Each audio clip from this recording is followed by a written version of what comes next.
Chapter 2508. The group was noisy, and Jiyu felt a headache coming on.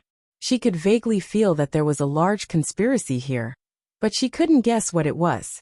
She had several wounds on her body, and these people were very rough when they captured her.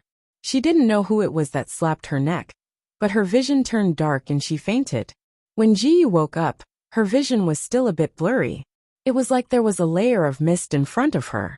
She could only vaguely see a person standing in front of the bed, looking down at her. That figure gave her a faint sense of familiarity. Qianshang? Jiyu subconsciously asked. That person gave a soft laugh. Who is Qianshang? The voice was a bit familiar, but Jiyu couldn't remember where she had heard it before. She finally saw the person in front of her. He was wearing a black robe embroidered with a python, and had a handsome appearance. Only his drooping eyes looked a bit treacherous. He wore a huge jade thumb ring on his hand, and waved a fan in his hand. He looked like a romantic and wanton person. That person looked at her with a complicated gaze. There was shock, disdain, and a trace of passion. This person's appearance was 80,000 miles away from Yi Qianshang's, and there was no similarity in temperament. Only their bodies were similar, but they weren't as tall as Yi Qianshang. Jiyu's eyes dimmed and she unconsciously moved back. Who are you? That person waved his fan and curled his lips into a smile. You don't need to know who I am. I'm asking you, what is your relationship with Jun Luyi? When Jiyu heard the name Jun Luyi, hatred filled her heart. She slightly lowered her eyes and said word for word, I will kill him one day. That person raised her chin with his fan. Little princess, it's not good to lie. This position made Jiyu very uncomfortable. She reached out to knock his fan away, and wanted to get off the bed. It's up to you to believe it or not. But she powerlessly laid back down after getting up. Damn, the acupuncture points on her lower body hadn't been unsealed. That person looked at her with a playful gaze and forcefully twisted her chin. You want to get off? Alright, then answer my question first. Who is Jun Luyi to you? Why does he protect you in every way possible? Jiyu wanted to break free, but she couldn't. That person had restrained all her resistance. She said angrily, I told you he's my enemy. He's my sworn enemy. A hint of doubt flashed through that person's eyes. This little girl's emotions were written all over her face, and it was easy to read. She really hated Jun Luyi. Then why did Jun Luyi leave behind the Ji family members? What was his goal? Like her? The man's eyes flickered. Jiyu didn't like his calculating eyes. This princess has already answered your question. Shouldn't you let me go? She didn't want to lie on the bed under this wolf-like gaze. She'd rather lie on the floor. That person's eyes flashed with a hint of playfulness. He stroked Jiyu's face with his fingers and chuckled. You hate him so much. How about I help you take revenge on him? He wanted to help her? Jiyu resisted the nausea from being touched. Her eyes lit up. How are you going to take revenge on him? That person suddenly pounced on her and pressed her down. He said ambiguously in her ear, he might like you. If I sleep with you, wouldn't that be my revenge on him? He aimed at her red lips and wanted to kiss her. Jiyu suddenly raised her hand and wanted to slap him. Get lost. Let me go. Chapter 2509. The man easily grabbed her hand and said in a gloomy tone, It's your blessing to be able to climb into my bed. Don't be ungrateful. My palace. Jiyu froze for a moment and struggled violently. She screamed, Get out! Don't touch me! You bastards should go to hell! Go to hell! She finally knew who this person was. He was the crown prince of Huiwa country. Jun Liuxuan's eyes flashed with annoyance. He slapped Jiyu and said, Bitch! He suddenly tore down Jiyu's sleeve, revealing her white arm. Although she was injured, her eyebrows were as beautiful as a painting and her skin was as bright as the moon. She was more beautiful than any woman he had ever seen. Jun Luxian looked at Jiyu under him and breathed heavily. No wonder the third prince is reluctant to kill you. You are really a wonderful person. There was a kind of fragrance on his body. Jiyu almost wanted to vomit. She struggled desperately. She didn't know if she was lucky or not. But the acupuncture points on her lower body were automatically unsealed during this struggle. Jiyu was delighted and suddenly raised her leg to kick him away.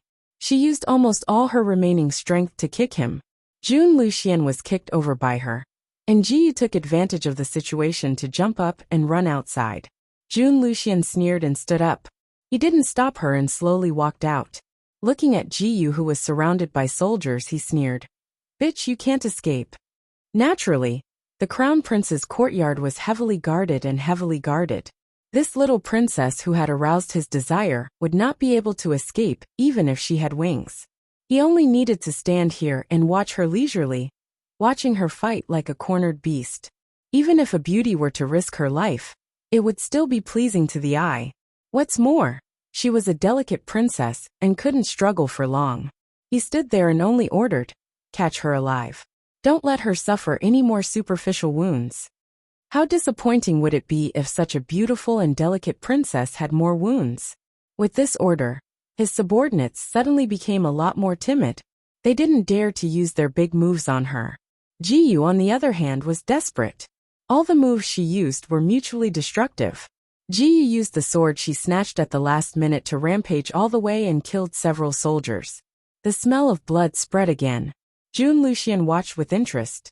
Such a delicate little princess was actually so spicy. He liked it. As for the life and death of his subordinates, he did not care. He had a lot of soldiers, so even if 8 or 10 of them died, it wouldn't be a big deal. Hearing the commotion, more and more soldiers came to surround them. The light from their swords and sabers was dazzling. Jun Luxian waved his fan and smiled. With so many people, even if she was worn down, she would still be worn down to death. Sooner or later, this little princess would be his. Ji fought for more than an hour. But in the end, she was no match for the number of people here. She didn't know which expert came out, but he sealed her acupuncture points with silver needles. Ji's face paled, and she weakly fell to the ground. Jun Luxian chuckled and slowly walked over. Wherever he passed, the soldiers moved aside. Jun Luxian stepped on the ground full of blood and came in front of Ji. He lifted Ji's sweaty chin with his fan. "Do you think you are still a princess? Right now you're just my slave. Although I like your spicy taste, I still have to teach you a lesson, so that you can learn to be more obedient." His expression turned cold as he took a step back. "Men, drag her to the torture chamber." Whip knife. There were all kinds of torture tools in the torture chamber, exuding a strong smell of blood and decay. Ji's hands were tied tightly, and she was hanging there. She was completely helpless. Chapter 25:10. She had been living in the light and warmth all her life. When had she ever seen such a dark side? Everything here was new and terrifying to her. Jun Luxian used all kinds of torture equipment to kill a prisoner in front of her. The prisoner's screams made all the hairs on Ji's body stand on end. Her heart trembled. She was not afraid of death, but to suffer like this, she wanted to bite her tongue to commit suicide. But Jun Luxian was already prepared. Her mouth was blocked by a rag. Jun Luxian used the whip to lift her chin. "Little princess, how do you feel?" Ji couldn't say anything, but her eyes clearly expressed 2 words, "pervert." Jun Luxian smiled. "How do you think this prince will deal with you?" "Kill me." Ji's mouth made 2 sounds, barely able to speak. Although the words were vague, Jun Luxian understood. He raised his head and smiled. This prince is reluctant to kill such a wonderful person. However, this prince will leave a mark on your body. He took out a red-hot iron from the silver charcoal stove next to him and waved it in front of Ji. "This prince will give you a stamp." With a rip, her clothes were torn open, revealing her snow-white shoulder. Ji's face was deathly pale. She struggled with all her might, but her body was restrained. She could only watch as the red-hot iron fell toward her shoulder. Rip! A scream was followed by the smell of burning flesh. The lights in the torture room dimmed and suddenly went out. Ji did not feel the burning pain she expected.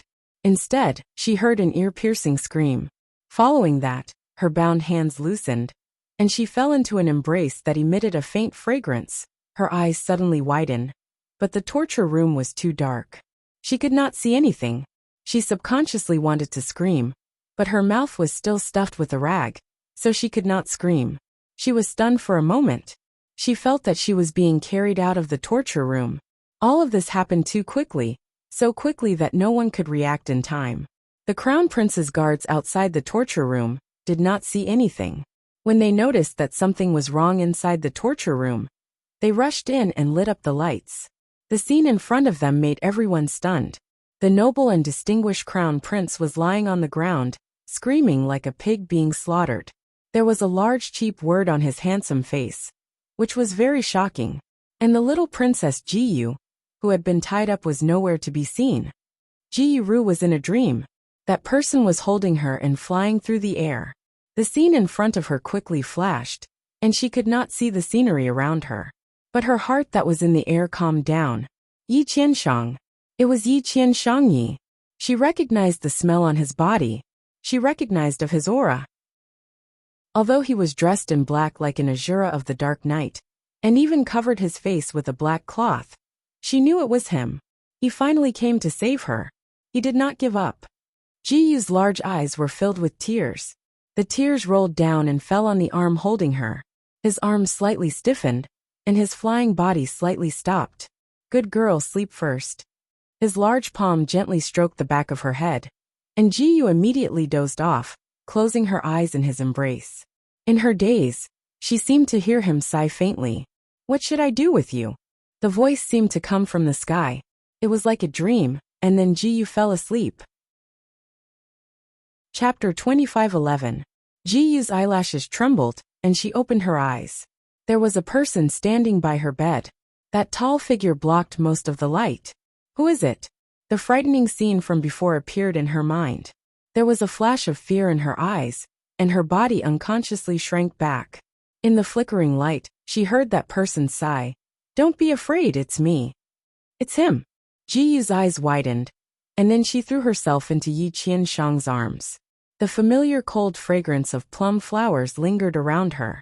It was like those days when she was in high spirits. The destruction of her country was just a nightmare for her. Princess Jiyu. Her tears couldn't help falling down and soaking his robes. She was like a wounded little beast that had taken off the disguise she had put up before. Her body was trembling as she cried. Yi Qianshang raised his hand to stroke her long hair, as his heart was filled with mixed feelings. Jiyu grabbed his sleeve and her face was covered in tears. Qianshang, why didn't you kill him? Why didn't you kill that demon? Yi Qianshang's body stiffened, and he didn't speak for a while.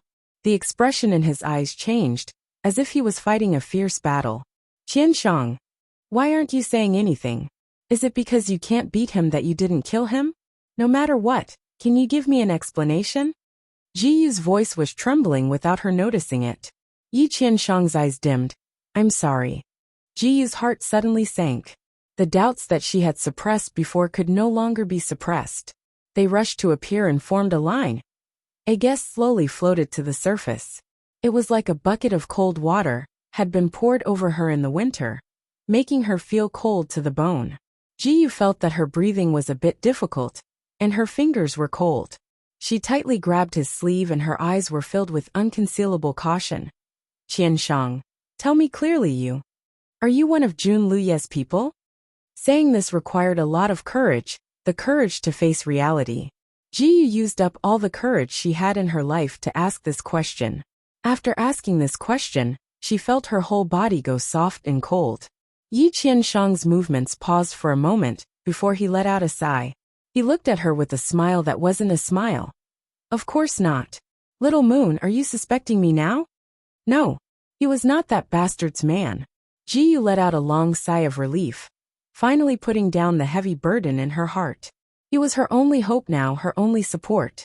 She almost didn't dare to imagine what she would be like if he was Jun Luye's subordinate. Fortunately, he wasn't. She nestled in his arms, as if desperately trying to absorb the heat from his body to warm her heart that had been frightened for the past few days. Qianshang, my country is gone.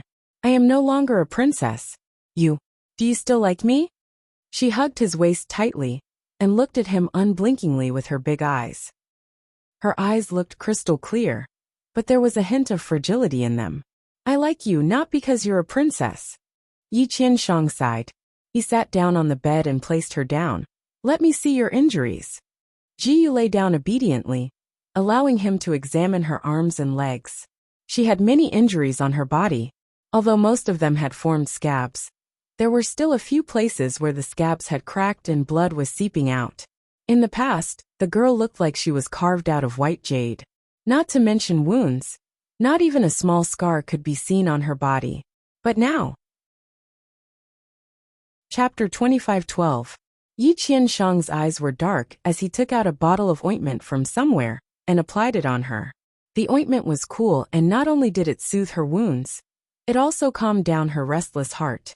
Ji Yu couldn't help hugging his arm and rubbing her little face against his arm. Qianshang, luckily I still have you. I only have you left. She was like a well-behaved kitten, as she leaned against his side in trust. She was also very tired after half a day of fright. She closed her eyes and wanted to sleep for a long time. But there was an urgent matter in her heart that she couldn't let go of. Qianshang, my royal father and royal mother are still in the palace, and they are in danger.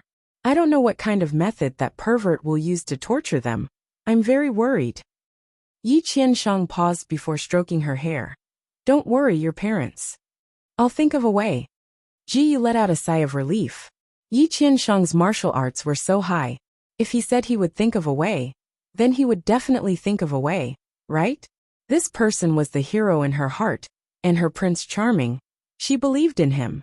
She let out a sigh of relief and finally closed her eyes.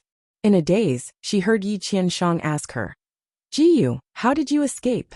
Ji Yu had absolute trust in him right now, so naturally she didn't hide anything. She told him everything that happened in a daze. In the end, she was still a bit confused. Qianshang, were you the one who sent that black-clothed man? I only asked and he became angry. He threw me away and ran away. He caused me to fall into the hands of that perverted crown prince. A cold look flashed in Yi Qianshang's eyes, but he still patted her back. No, there is something fishy about this. I'll investigate this matter. All right, you're also tired, so have a good rest. Although Ji Yu was still worried, she finally had someone to rely on. Her heart relaxed, and she quickly fell asleep. Even when she was asleep, she still unconsciously snuggled up to him. Her little hand was quietly clinging to his clothes, as if she was afraid he would throw her away. Yi Qianshang was half lying there, as he looked at the little fellow sleeping sweetly in his arms. His eyes were filled with complicated emotions. After a while, he wanted to move her away.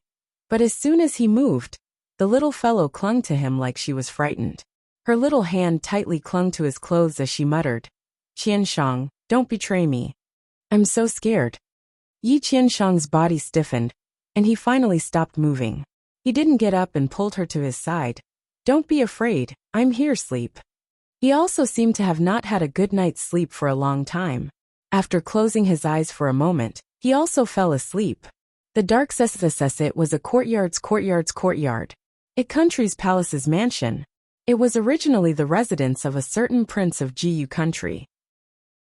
Later on, that prince committed a crime, and the entire residence was exiled. This residence was then abandoned.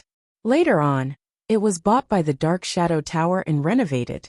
It became the Dark Shadow Tower's headquarters. The Jiyu dynasty knew about the Dark Shadow Tower, but the Dark Shadow Tower had many peak experts, and the royal family couldn't afford to offend them.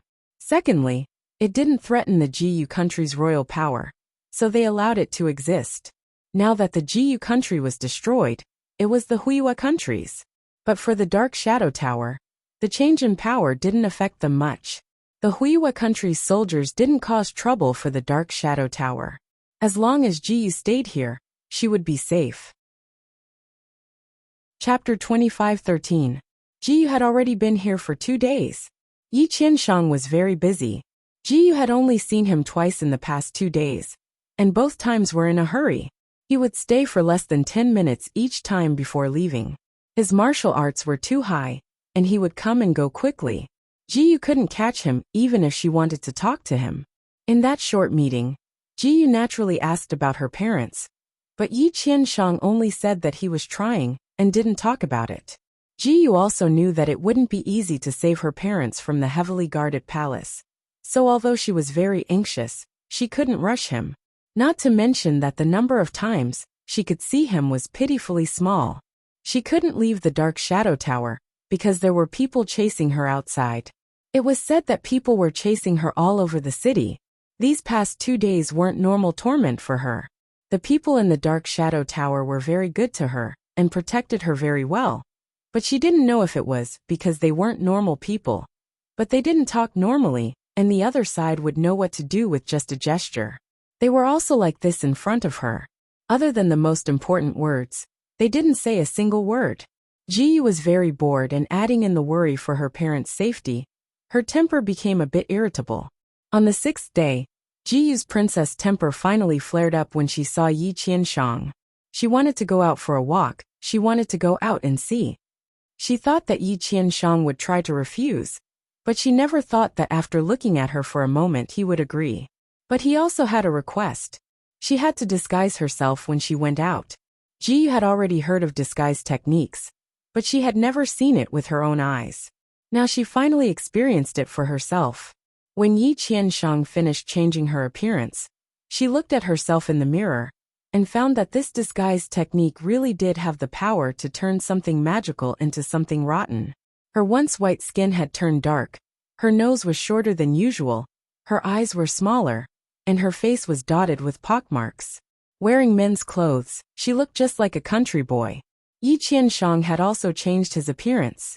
He had a sickly yellow face with 2 mustaches on top of his lips.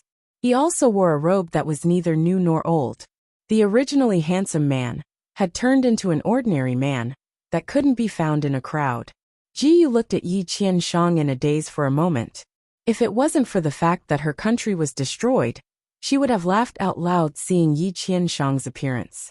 But now, before the smile could bloom on her lips, it disappeared without a trace.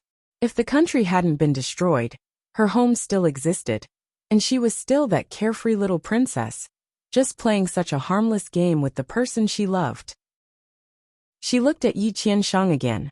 This person's aura had completely changed after changing his appearance. She could hardly recognize him. The two of them walked on the streets. The streets were filled with people, and it was not much different from before the war. Almost all the shops were open for business. Guests came and went, and it was very lively. It was the same as the news Ji received. There were many places in the city that had wanted posters for her. Each poster had a picture of her, which was quite vivid. If she didn't change her appearance, she would have been recognized in less than a moment. When Ji was a princess, she often changed her appearance to play. So many people in the city recognized her. So it wasn't strange that someone could draw her appearance. Chapter 25:14. Ji came out this time to hear some news about her royal father and mother, to listen to the voices of the people, and to relax. Since ancient times, restaurants and tea houses were places for gossip, so Ji directly went to a restaurant. She was a princess after all, so she was used to spending money. Even if she was in dire straits, she would still find the largest and best restaurant. She had been to this restaurant 7 or 8 times before, but because there weren't many rich families in the city, this restaurant was usually half full. After the war, Ji thought that there would only be a few people in the restaurant, but she never thought that it would be full. It was very lively. Ji wanted to go upstairs, but Yi Qianshang pulled her back. She saw the disdainful look in the waiter's eyes, and she remembered that she was still dressed like a country bumpkin. Her eyes dimmed a bit. When she first came, this waiter had served her very well. Now the waiter was still the same waiter, but the way he looked at her was completely different. Yi Qianshang brought her to a table in the lobby to sit down. If you want to hear something, it's better to do it in the lobby. There are too many people, and too many people will talk. Yi Qianshang comforted her, as he poured a cup of tea for her. Ji's heart felt a bit better. She was still a bit embarrassed.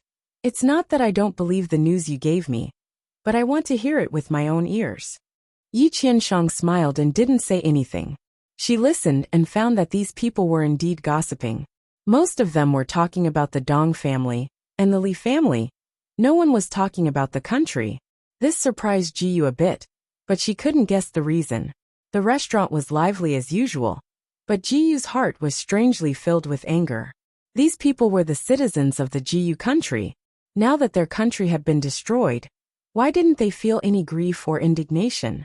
Ji naturally didn't want her citizens to be homeless, But her country had just been destroyed, and the citizens were so happy.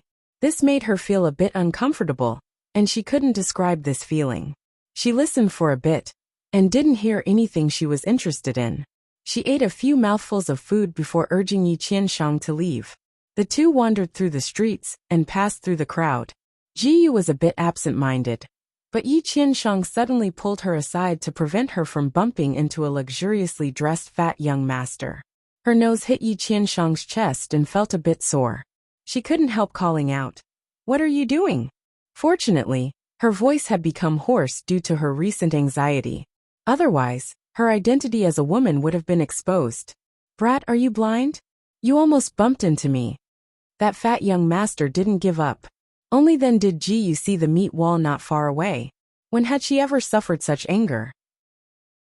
He was about to explode on the spot. Yi Qianshang squeezed her little hand and sent a sound transmission. "Don't expose yourself." Then, he bowed to the fat young master and said a few words of flattery. That fat young master proudly raised his chin with his nose pointing at the sky. He looked over Ji Yu and Yi Qianshang before spitting. "Damn cut sleeves. You've dirted my eyes." He swaggered away. The word homosexual attracted the attention of countless passers-by. Under the baptism of everyone's gazes, Yi Qianshang revealed an awkward smile. He quickly pulled Ji Yu away. Ji Yu was so angry that her little mouth pouted. She looked at Yi Qianshang with a strange gaze. "You really are a dragon pretending to be a dragon, pretending to be a tiger pretending to be a tiger." Whether it was his demeanor or bearing, it matched his current appearance perfectly. No one could see that there was anything wrong with it. No one could see that his previous bearing was no different from that of an ordinary commoner. Chapter 25:15. Yi Qianshang's steps paused. Seeing that Ji Yu didn't have anything else to say, he let out a sigh of relief. He revealed a smile and changed the topic. "Let's go back." Ji Yu finally came out, so she was a bit unwilling. "Let's walk around a bit more." The crowd in front suddenly became restless. "His Highness is here. Move aside." His Highness? That pervert who bullied her. Ji Yu was stunned for a moment, before she was pulled to the side by Yi Qianshang. Most of the people were hiding on the side of the street, so it was quite crowded. Yi Qianshang calmly opened his arms and protected her in his embrace. There were so many people around her, but no one could get close to her. There was the sound of horse hooves and the panicked screams of the crowd. After a while, a group of people appeared on the street like a whirlwind.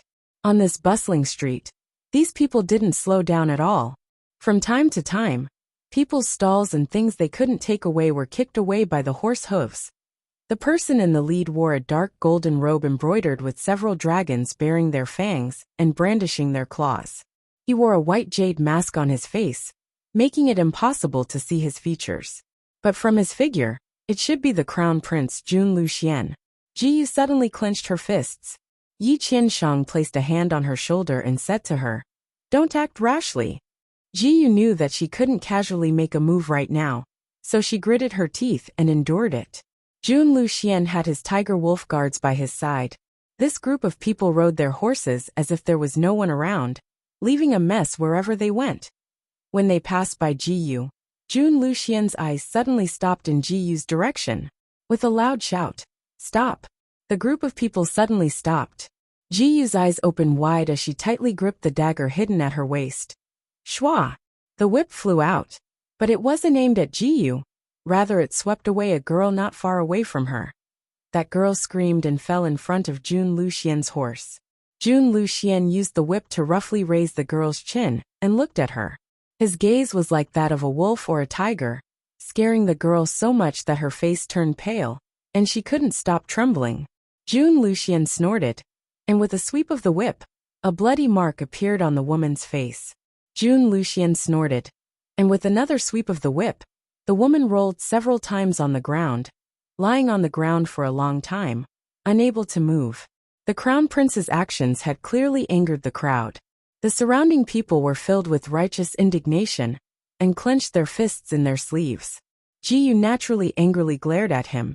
If it wasn't for Yi Qianshang calmly stopping her, she would have already jumped out. Jun Liuxuan's group whistled away, leaving behind a mess. Too arrogant. Riding a horse in the middle of a busy city and whipping people at will. He is the crown prince. He has the right to be arrogant. So what if he's the crown prince? What a dandy. He's far worse than Marshal June, who asked her to be reincarnated into a good family.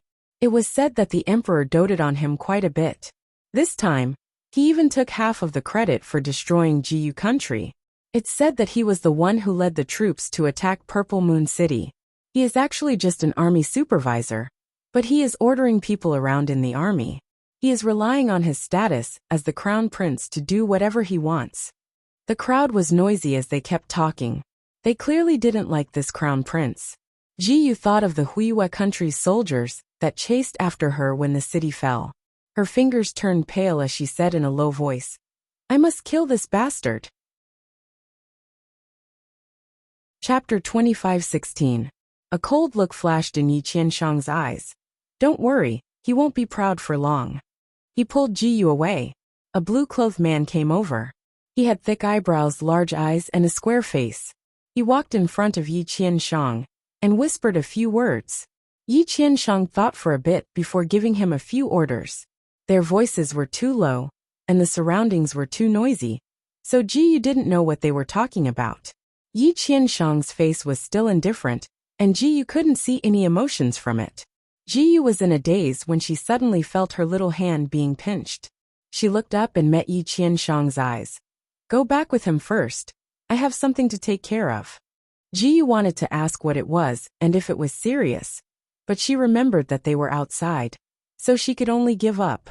She pulled Yi Qianshang's sleeve and said in a low voice, "All right, be careful. I'll wait for you to come back."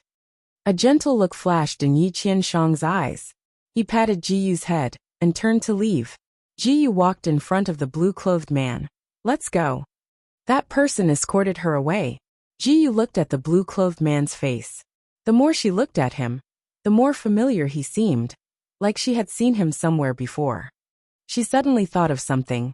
Your boss has always been in disguise. How did you recognize him? That person paused for a bit before vaguely replying.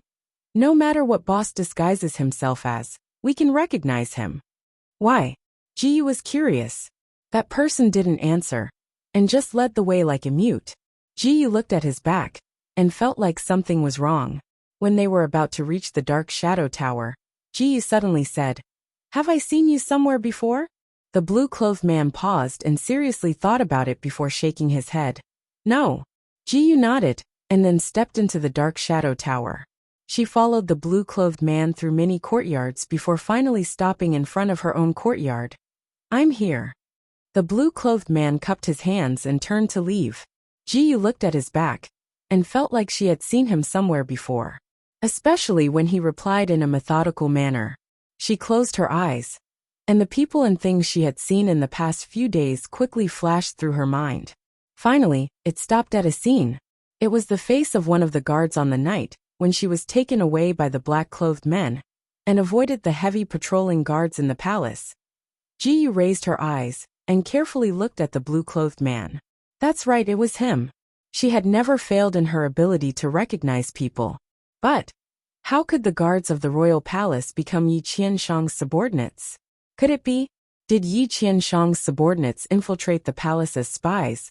Or did Jun Luye's subordinates infiltrate the shadow tower as spies? Or perhaps the two were originally one. It was clearly the midsummer sun, but Jiyu felt cold all over, and her fingertips were cold. Yi Qianshang was very busy, and couldn't accompany Jiyu all the time. Jiyu, on the other hand, was considerate of him, and let him do his own thing. She only needed to send a very reliable person with high martial arts skills to protect her. Yi Qianshang sent the blue-clothed man to her side. Jiyu looked at the silent and determined blue-clothed man before smiling at Yi Qianshang. Is he your confidant? How many years has he been with you? Yi Qianshang didn't avoid being intimate with her in front of the blue-clothed man. He pulled her onto his lap. It's been 3 years. Relax, he is very reliable. With him by your side to protect you, nothing will go wrong. Chapter 25:17. Jiyu played with a strand of his hair and obediently nodded. All right, I'll listen to you. Right, is there any news from my royal father and royal mother? Yi Qianshang rubbed her hair. I'm thinking of something, don't worry. Ji Yu didn't say anything. Yi Qianshang looked at her slightly lowered eyelashes. What is it? Ji Yu hugged his neck and whispered into his ear. Qianshang. If something happens to my royal father and royal mother, I won't be able to live either. Her tone was very serious. Yi Qianshang paused for a bit before kissing her cheek. Don't worry. Yi Qianshang finally left. Ji Yu sat there and watched his back. Her eyelashes trembled, covering the darkness in her eyes. A gust of wind blew over, and she hugged her arms. Doubts were like weeds that grew in her heart. Because Ji Yu was worried about her parents, she would usually stay in one place and be lost in thought. Her temper was also very bad. But as time passed, she might have accepted the current reality and regained her vitality. She was someone who couldn't stay put. Since she couldn't leave the Dark Shadow Pagoda easily, she wandered around the place. She had visited almost all the courtyards and pavilions, and she would often chat with the blue-clothed secret guard. Of course, the things Ji Yu asked weren't important. They were all small family matters. For example, she asked about his hometown or family. The blue-clothed guard wasn't a talkative person, but he couldn't ignore her too much, so he would occasionally answer a few questions. Through these conversations, Ji Yu understood that this blue-clothed man was truly loyal to Yi Qianshang. He shouldn't be a spy sent by Jun Lu Yi. Perhaps Ji Yu was like a kitten. She would rely on whoever she was with for a long time. She talked more and more when she was with the blue-clothed man, and didn't hide anything in front of Yi Qianshang. The blue-clothed man was suffering because he found that Yi Qianshang's gaze became colder and colder. It was clear that his master was jealous of him. He couldn't avoid this task, so he could only helplessly stay as far away from Ji Yu as possible to reduce his presence. When Ji Yu wandered around the Dark Shadow Tower, he didn't follow her and let her wander around. It was fine as long as he didn't leave the Dark Shadow Tower's courtyard. In just a few days, Ji Yu had become familiar with the Dark Shadow Tower. Naturally, she had seen many other guards and killers of the Dark Shadow Tower. Thanks to her good memory, Ji Yu saw two familiar figures. It was the middle of summer, but she felt colder and colder. Many of the doubts that had once appeared in her heart merged bit by bit, allowing her to make a judgment that even she herself did not dare to believe. Yi Qianshang was most likely Jun Lu Yi. He had lied to her. It was him who had lied to her and coaxed her. She had brought him into Huayu restaurant and destroyed the crystal protecting the city. That was why Jiyu country had collapsed in just a few days. She had wholeheartedly helped her imperial father. But in the end, she had become the sinner who had caused Jiyu country to fall apart. She thought that she had found the only person she could rely on in this life. But now it seemed that this person was a poisonous mountain. Poison Mountain had consigned her to eternal damnation. She clenched her fists tightly and had the illusion that the world around her was collapsing. She was a fool. He was a fool who had been played around by others. This person had destroyed her country through her hands, but had used another identity to deceive her into obeying him. It was laughable that she had placed all her hopes of saving her parents on him. Chapter 25:18. She was still pitifully waiting for him to rescue her parents. She thought of the last meal her royal father had mentioned. Her heart fell into the abyss. This person was vicious and merciless. Her parents might have already been killed by him. Yet here she was, waiting foolishly. Jiyu, you are an idiot. 2 days later, Yi Qianshang walked into the Dark Shadow Tower and asked the guards about Jiyu's daily life. Everything was normal. Jiyu used to make a fuss about going out, but she was very obedient these days. Yi Qianshang let out a sigh. He softly pushed open the door and walked into the courtyard. It was already late at night, but the small building was brightly lit, and there was a slender silhouette in the window. It was this late, and she wasn't asleep yet? Yi Qianshang pushed open the door and entered. Jiyu was sitting at the table, copying someone's words stroke by stroke. She was very serious and didn't even notice Yi Qianshang when he came over. She was focused on copying. Little Yu, why are you in such a good mood? Yi Qianshang walked to her side and wrapped an arm around her waist out of habit, as he looked down at the words she was writing. Then he slightly knit his brows.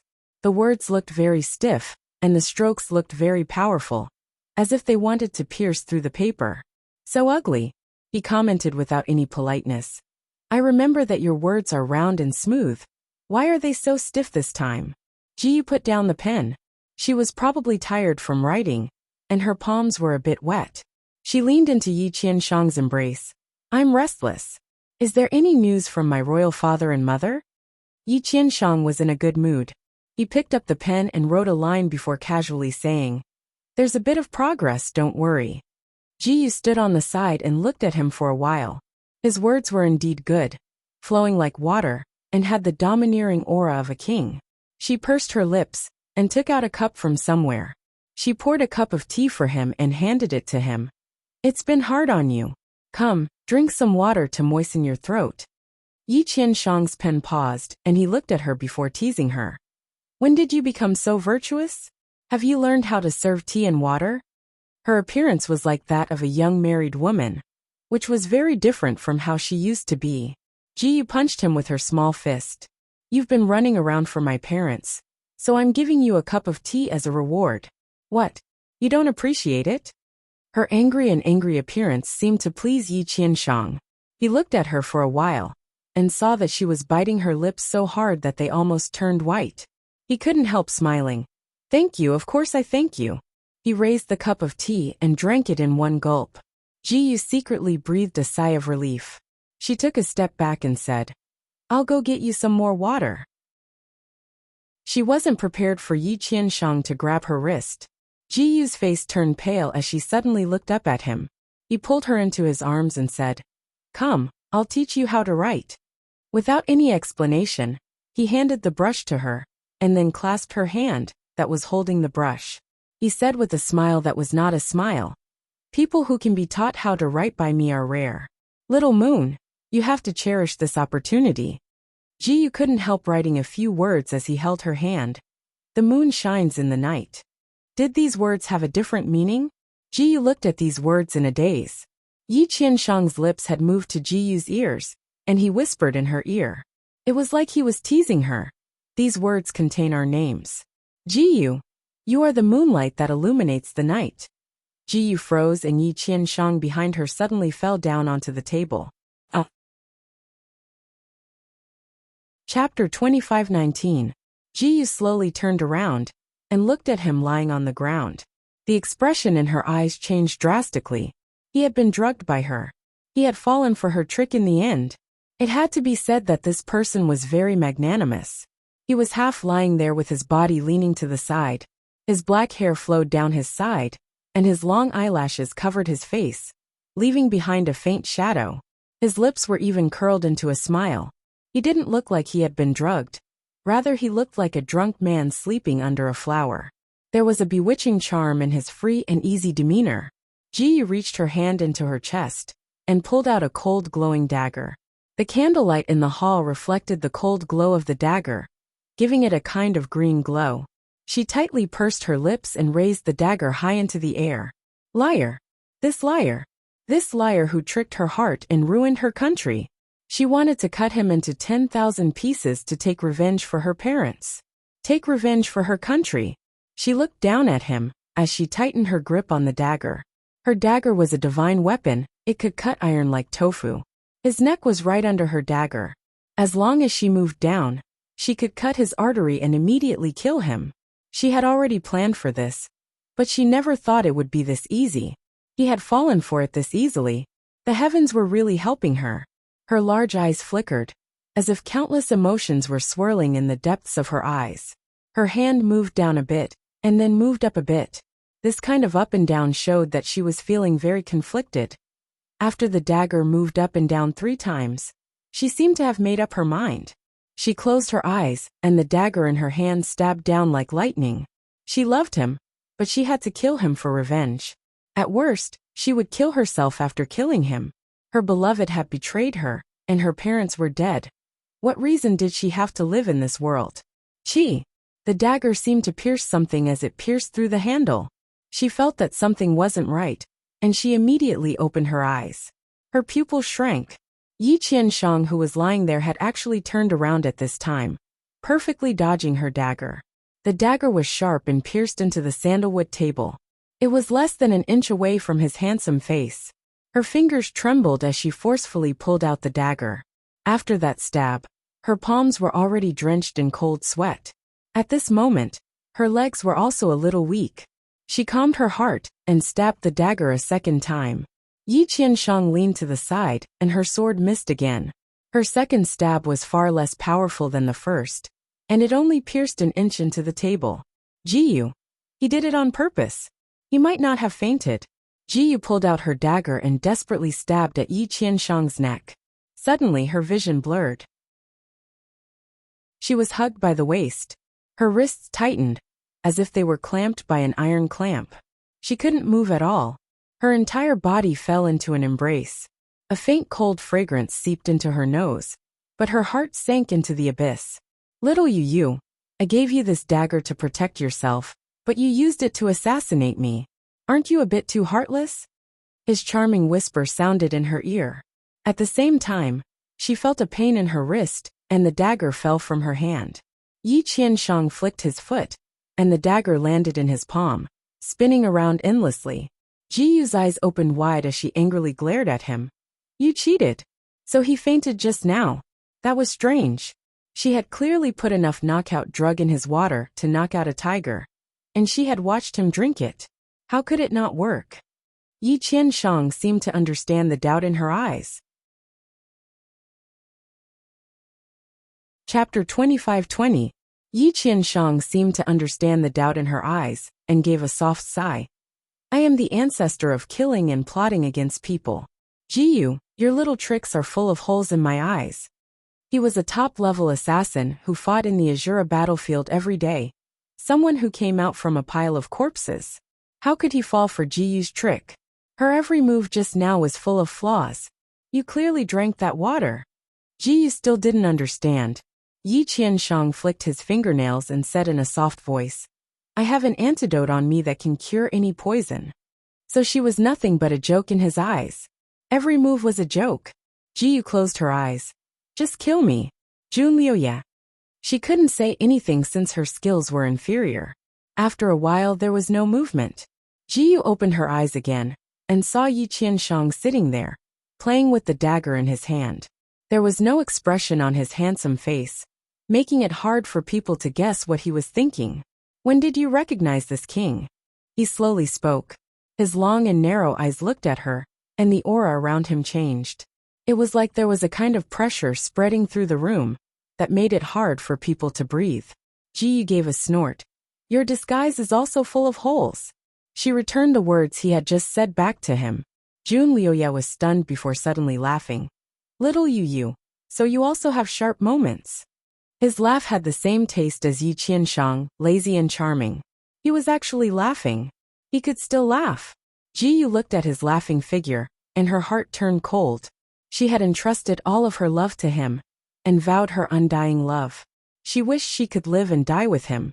But he only treated her as a little toy, so he didn't care about her at all after his plot was exposed.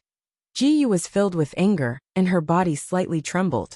Junliuya was very arrogant. Although he had taken her dagger, he hadn't sealed her acupuncture point, so she was still free. She suddenly broke the teapot on the table with a palm, and tea splashed out. Junliuya smoothly moved back, and not a single drop of tea touched his body. Jiyu was already wildly stabbing at him with the broken pieces of the teapot. She was like a mad tiger, fighting without any regard for her life. Junliuya frowned. With his skills, it was very easy to restrain her.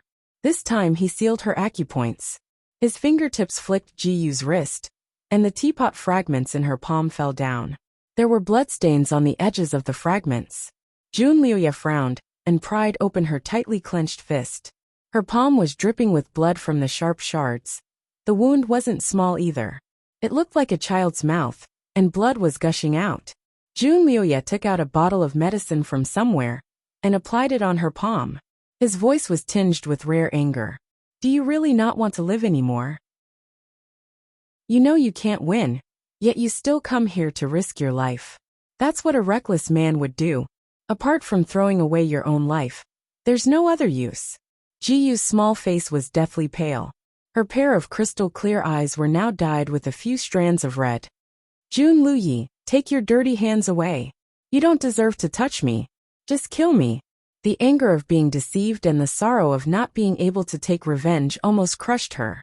If it weren't for her acupuncture point being sealed, she wouldn't let him touch her even if she had to cut off her hand. Her voice could almost be called sharp. It was clear that her anger had reached its peak. Jun Luyi's fingers paused. He quickly treated the wound on her hand and stared at her. Chapter 25-21. Since you know that I am Jun Luyi, then you should know that your father and mother are still in my hands. You tried to assassinate me without a care in the world, wholeheartedly seeking death. Aren't you afraid that I'll take revenge on your father and mother, making them wish they were dead? Jiyu's body stiffened, but she immediately spat out with hatred. Jun Luyi, my father and mother have already been killed. Don't even think of using them to threaten me. Who told you that they're already dead? Jun Luyi raised a brow. A devil like you has never left anyone alive in your hands. The rulers of the other countries have all been killed by you. It seems like you still know a bit about me. However, there are always exceptions to everything. Perhaps your parents are an exception? Jun Luyi looked at her wrapped hands and leisurely blew on them. Jiyu's heart jumped. She was already certain that her parents were dead, which was why she tried so hard. Now that she heard him say this, her heart faintly rose with a trace of hope. Why are my parents an exception? Her little face was still pale, but her tone finally softened. Jun Luyi's eyes were as deep as the night as he stared at her face. Suddenly, he gently smiled and reached out to gently lift her sharp chin. His tone seemed to be both true and false. Because of you. His words seemed to be filled with affection. If it was in the past, Jiyu's eyes might have lit up at his words. But now she only sneered. I don't believe you. Jun Luyi, from now on, I won't believe a single word you say. Jun Luyi looked at her for a moment. He could no longer see the slightest bit of trust in her eyes. Although she was still in his arms, her body was abnormally stiff, as if she was trying her best to put some distance between them. She was no longer like before, fearlessly throwing herself into his arms to seek protection. His eyes darkened, and he suddenly lifted her up. This prince will take you to a place. Jiyu never thought that she would be able to return to the palace she had lived in since she was young.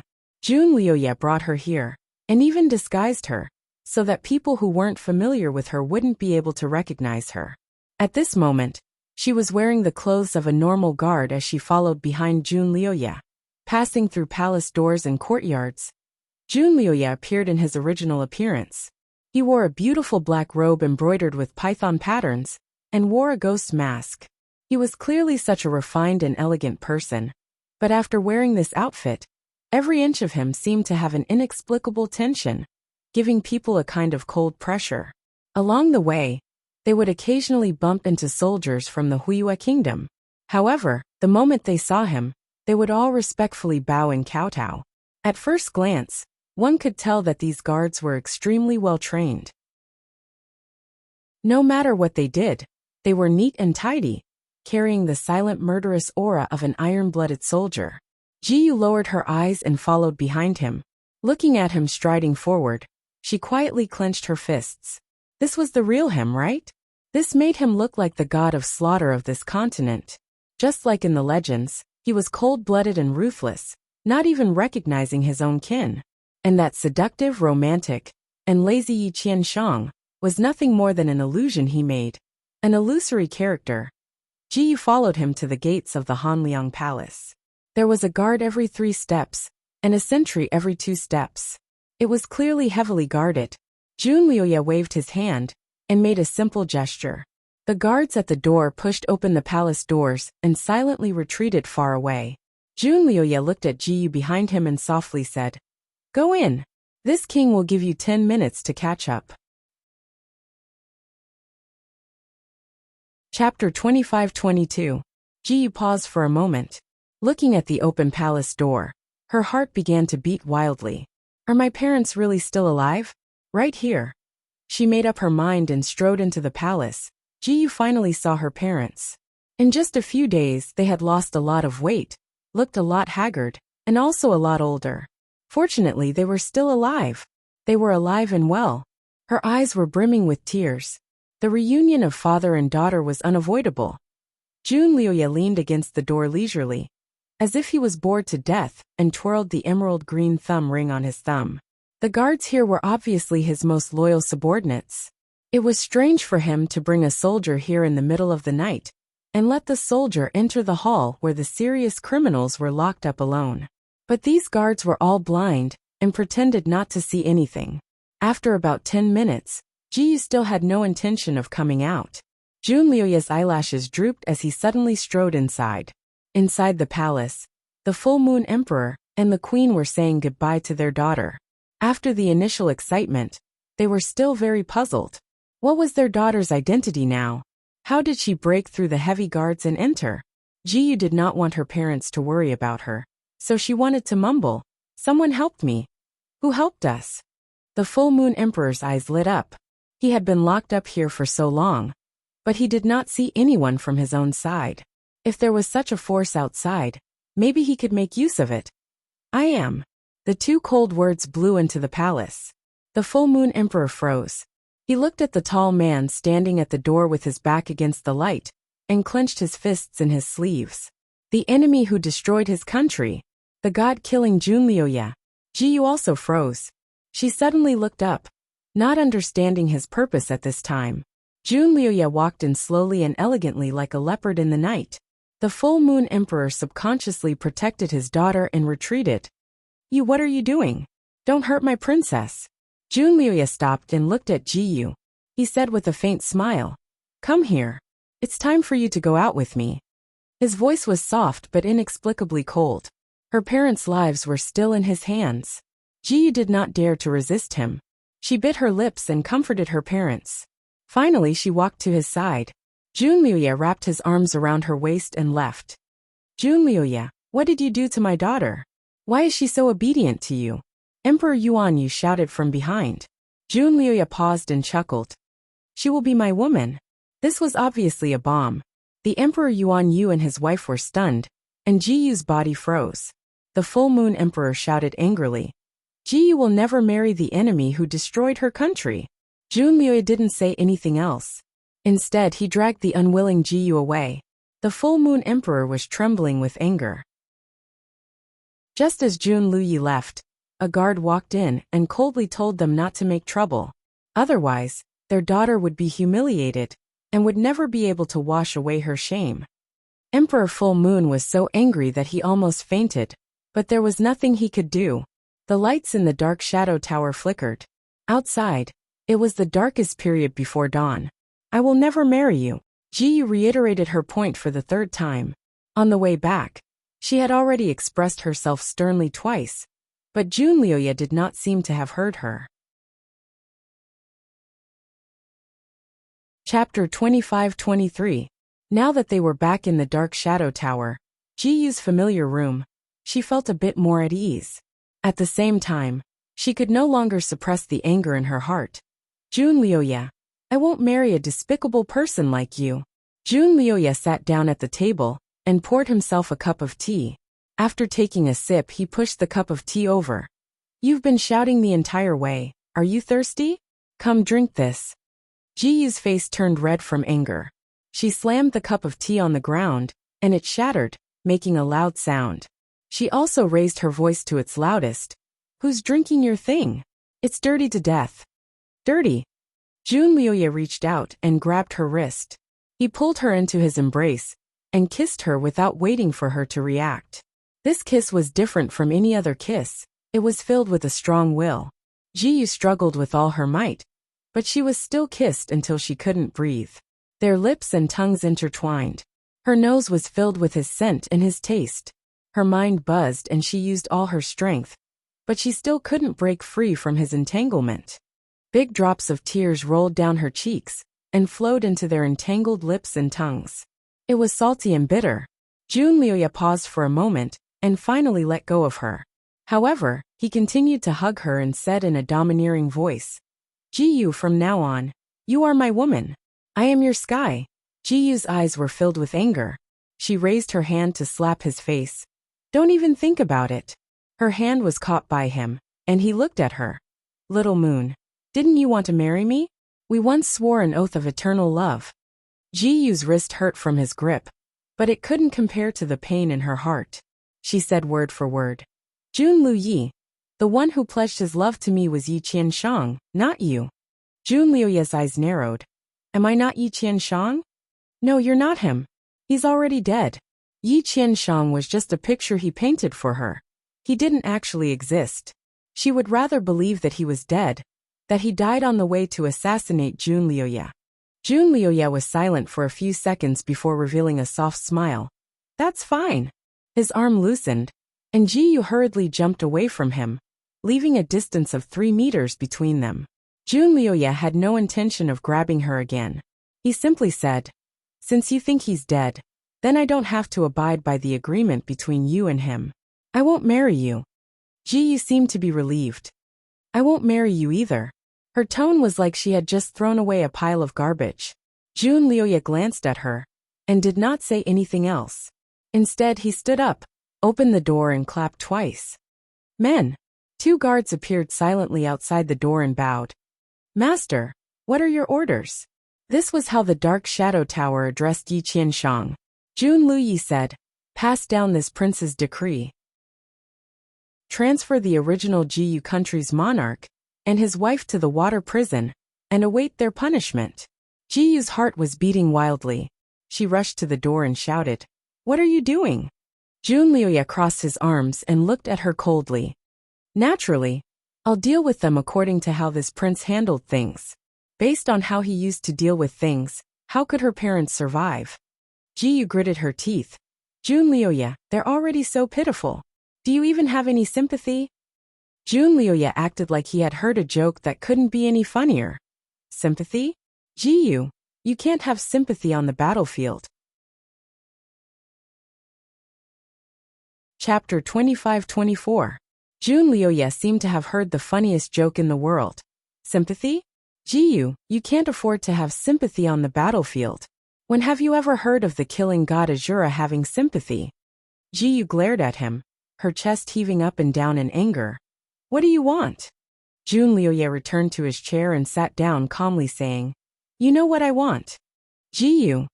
The 2 guards looked at each other and disappeared in a flash. Jiyu was afraid that they would harm her parents, so she clenched her fists. Jun Liuya, if you dare to harm my parents, I won't let you off even if I die and become a ghost. Jun Liuya flicked his fingernails. I'm not afraid of you when you're alive, but you think you can do anything to me when you're dead? Naive.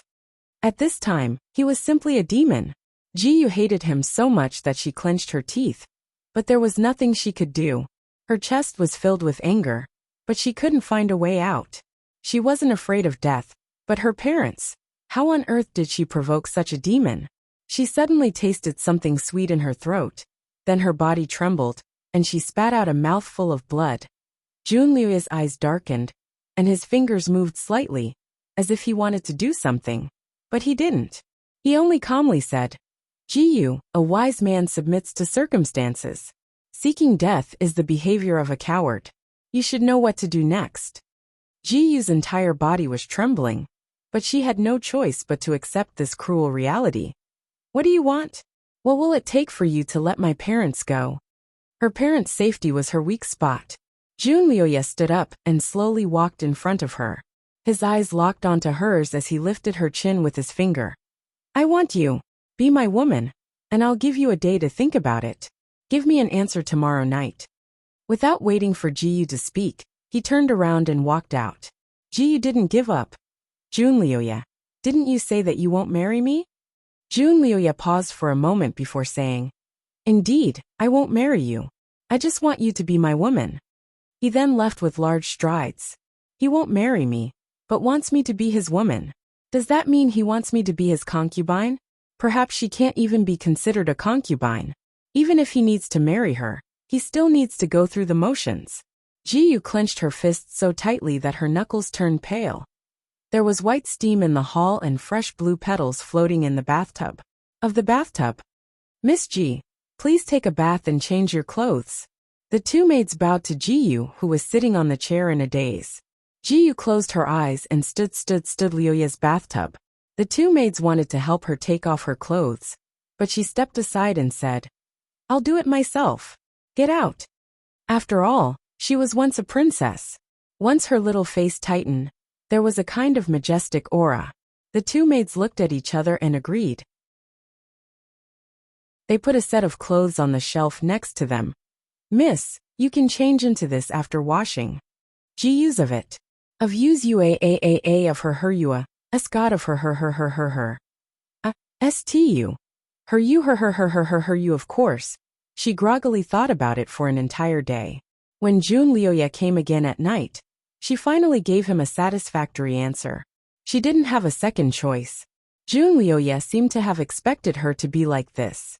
He smiled and said, I'll be waiting for you at Star Moon Pavilion. Then he left. Chapter 25. Then the maids came in and began to take care of everything for her. They brought her to this special bath and let her bathe in petals, saying that His Highness liked the smell of the blue petals. Ji didn't know what kind of flower these petals were, but the smell was somewhat familiar. It was faint and fragrant, like it came from his body. She used to like this smell very much, but now she felt a little disgusted by it. She scooped up all the petals and threw them out. Not a single petal was left. The petals scattered on the ground, and many of them still had water droplets, like the helpless tears of a beauty. The fragrance of the flower lasted for a long time, and the whole hall was filled with the faint fragrance of the petals, making her unable to escape. Jiyu simply sank her head into the water, wanting to avoid the omnipresent fragrance, wanting to escape from the fate that she couldn't escape. The water rippled around her body, and she gradually felt suffocated, but she didn't want to go out. The water was warm, like a mother's embrace, making her greedy. She was already suffocating, but her body curled up tighter and tighter in the water. She gradually felt dizzy, and her consciousness was drifting away. It would be good if she just fell asleep like this. Maybe when she woke up, she would find that nothing had happened, and she would still be the carefree little princess of Jiyu country, acting coquettishly in front of her parents. And the one she loved said that he wanted to marry her. Splash. With a splash, someone grabbed her arm and lifted her out of the water. Fresh air rushed in, and she coughed loudly. Her naked body was half exposed to the air, and she shivered a few times. Damn it! Do you want to drown yourself in it? An angry shout exploded in her ears. Jiyu opened her eyes and looked up at him. He was wearing a brand new purple robe, which was very luxurious. The material of the robe was smooth and soft, and it was outlined with golden and silver threads with a dragon soaring into the clouds. In the dim candlelight, with his movements, the dragon seemed to be alive as it moved. His hair was tied up with a purple cloud crown, and his black hair flowed behind him, which made him even more picturesque, charming and enchanting. At this moment, that pair of slightly evil eyes narrowed dangerously, and his thin lips were tightly pursed, showing his anger. Jiyu's shoulder was a little painful from his grip, and she struggled in his hand. Let go of me. Should he let her go, and let her sink back into the bathtub to drown? Junliu's hand was still clasped around her. His voice was cold as he said, You want to die? You don't care about your parents anymore? His finger brushed across her pale lips. Jiyu, don't blame this king for not reminding you. If you want to die, this king will not stop you. But after you die, your parents will also be buried with you. Furthermore, he died in exactly the same way as you did. His fingers loosened, and he finally let her go. Jiyu sank into the water weakly, but he didn't look at her anymore and strode away. Yes, she didn't even have the right to die now. Jiyu closed her eyes. She really wanted to cry like a child who had been wronged, but no matter how much she cried, no one would coax her like a baby. She could only cry in her heart. After Junliuya left, the maids came in. Jiyu was like a wooden doll, allowing them to dry her body, change into new clothes for her, tie up her hair for her, and dress her up. Miss Ji, look at how beautiful you are now. When the maids had finished dressing her, They pressed a looking glass into her hand for her to see. Chapter 25-26. Pa! The mirror fell from her clothes, and she stood up without even looking at it. Bring me to the Star Moon Pavilion. The Star Moon Pavilion. It was the most majestic pavilion in the Dark Shadow Tower. When Jun Liuye was still Yi Qianshang, he had once brought her here to play. The interior of the pavilion was beautiful and ingenious, especially the movable roof. When night fell, the roof would automatically slide to the sides, revealing transparent crystal windows. Outside the windows, the sky would be filled with stars, or the moonlight would be like water. Whether it was the starlight or the moonlight, under the reflection of the crystal, they would all shine brightly and beautifully. Ji used to like this place very much. She had once told Yi Qianshang that this was the most humane place in his Dark Shadow Tower. Miss Ji, please come in. His Highness is waiting for you. The maid sent her downstairs and didn't send her any further. For these people, the Star Moon Pavilion was a forbidden area. Without his permission, no one was allowed to enter. Ji pursed her lips. Ever since Jun Liuye revealed his identity in front of her, he no longer hid it. Even in the Dark Shadow Tower, his subordinates and attendants had collectively changed the way they addressed him, and addressed him as Your Highness. These people were all his loyal subordinates, so they naturally knew his identity. Perhaps she was the only one in the entire Dark Shadow Tower that was kept in the dark. She walked into the building and walked up the stairs covered in a soft carpet. She arrived at the most conspicuous and luxurious room on the 3rd floor. Although she was mentally prepared, she was still a bit afraid when it really came to this step. She waited at the door for a long time, but she didn't have the courage to open it. There was no movement from the hall, as if that person wasn't waiting for her inside. Perhaps he really wasn't inside. After a while, Ji steeled her heart and pushed open the door to walk in. Passing by a tortoiseshell screen, Ji stopped. There weren't any candles in the hall, but it wasn't dark at all. The purple moon above her head was like a jade plate, sparing no effort to shine its moonlight into every corner of the hall. The hall had also been redecorated. There was a large bed without any bed curtains in the hall. The bed was covered in soft and new bedding. Not far from the bed was a lotus leaf table carved from purple jade. There were 2 small wine cups on the table, and a purple-robed Jun Liuye was sitting at the table drinking. Moonlight, starlight, a gentleman drinking wine. No matter how she looked at it, it was like a dream of a young girl. But Ji was not moved by the scene in front of her. Her footsteps seemed to be fixed in place, and she did not want to take another step forward. Jun Liuye looked her up and down. His lips curled up as he beckoned her over. Come here. Ji took a deep breath and didn't move. Jun Liuye's expression did not change as he asked, What? Are you regretting it now? His voice was slightly cold. It's not too late for you to regret it. I won't force you. Would he really not force her? Ji's eyes lit up. She regretted it the moment she came in. She grew up in the depths of the palace. Her parents loved her like a pearl and a treasure. They did not allow her to come into contact with anything that would pollute her eyes. Therefore, she was still ignorant about this matter. When she was traveling with Yi Qianshang, although Yi Qianshang took advantage of her, he didn't take the final step. He only gave her a general idea. In her heart, this kind of thing was extremely sacred, and could only be done with her sweetheart on their wedding night. But now, when she heard him say that he wouldn't force her, and that she could still regret it, she let out a sigh of relief. She was afraid that he would regret it as she turned to leave. Chapter 25-27. Jun Liuye's handsome face turned dark before he said something that stopped her in her tracks. As long as you walk out of this door, there will be nothing between us. Everything will be done according to the law. Ji slowly turned around. Despicable. Jun Liuye ignored her burning eyes and raised his wine cup. Come have a drink with me. Ji stood there without moving. Jun Liuye smiled and looked at her, then at the bed beside her. Or do you want to directly go to bed with me? Ji clenched her fists tightly and closed her eyes. Wine will only be drunk when it meets a bosom friend. Then what do you think I am? His voice slowly approached. Enemy. You are an absolutely irreconcilable enemy.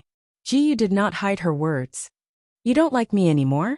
His voice was already close to her ear, and one of her small hands was held, passively clasped on her chest. Ji, ask me about this, and then answer me honestly. You don't love me at all. Ji suddenly opened her eyes and met his eyes right in front of hers. That pair of eyes was as deep as the sea and shined under the moonlight. It was just like that night when he held her while looking at the moon. A girl's dream lover, she had once loved him so much. How could she not love him just because she said so? She had even made a vow for this love. Love should be pure, but his love was nothing more than a scam. She was only a chess piece in his grand scheme.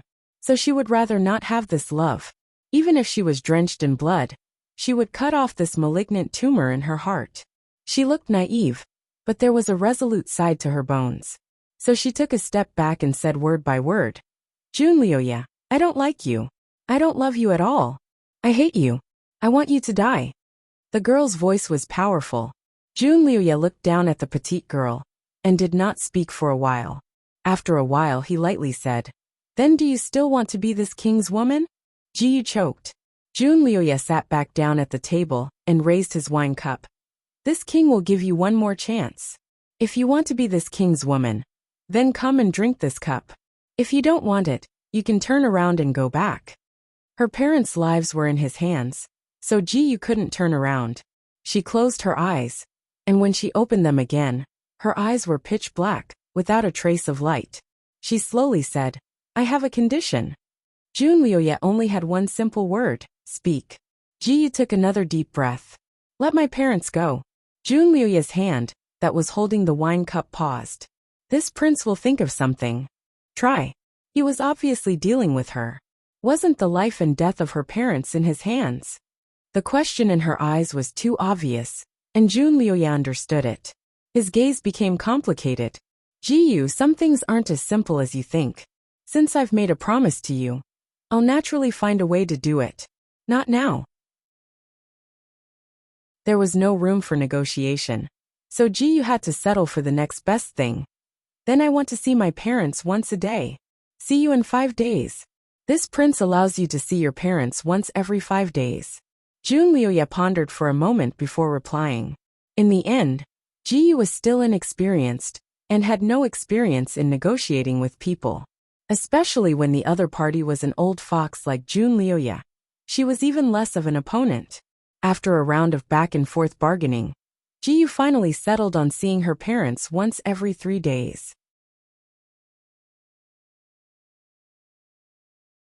Chapter 25-28.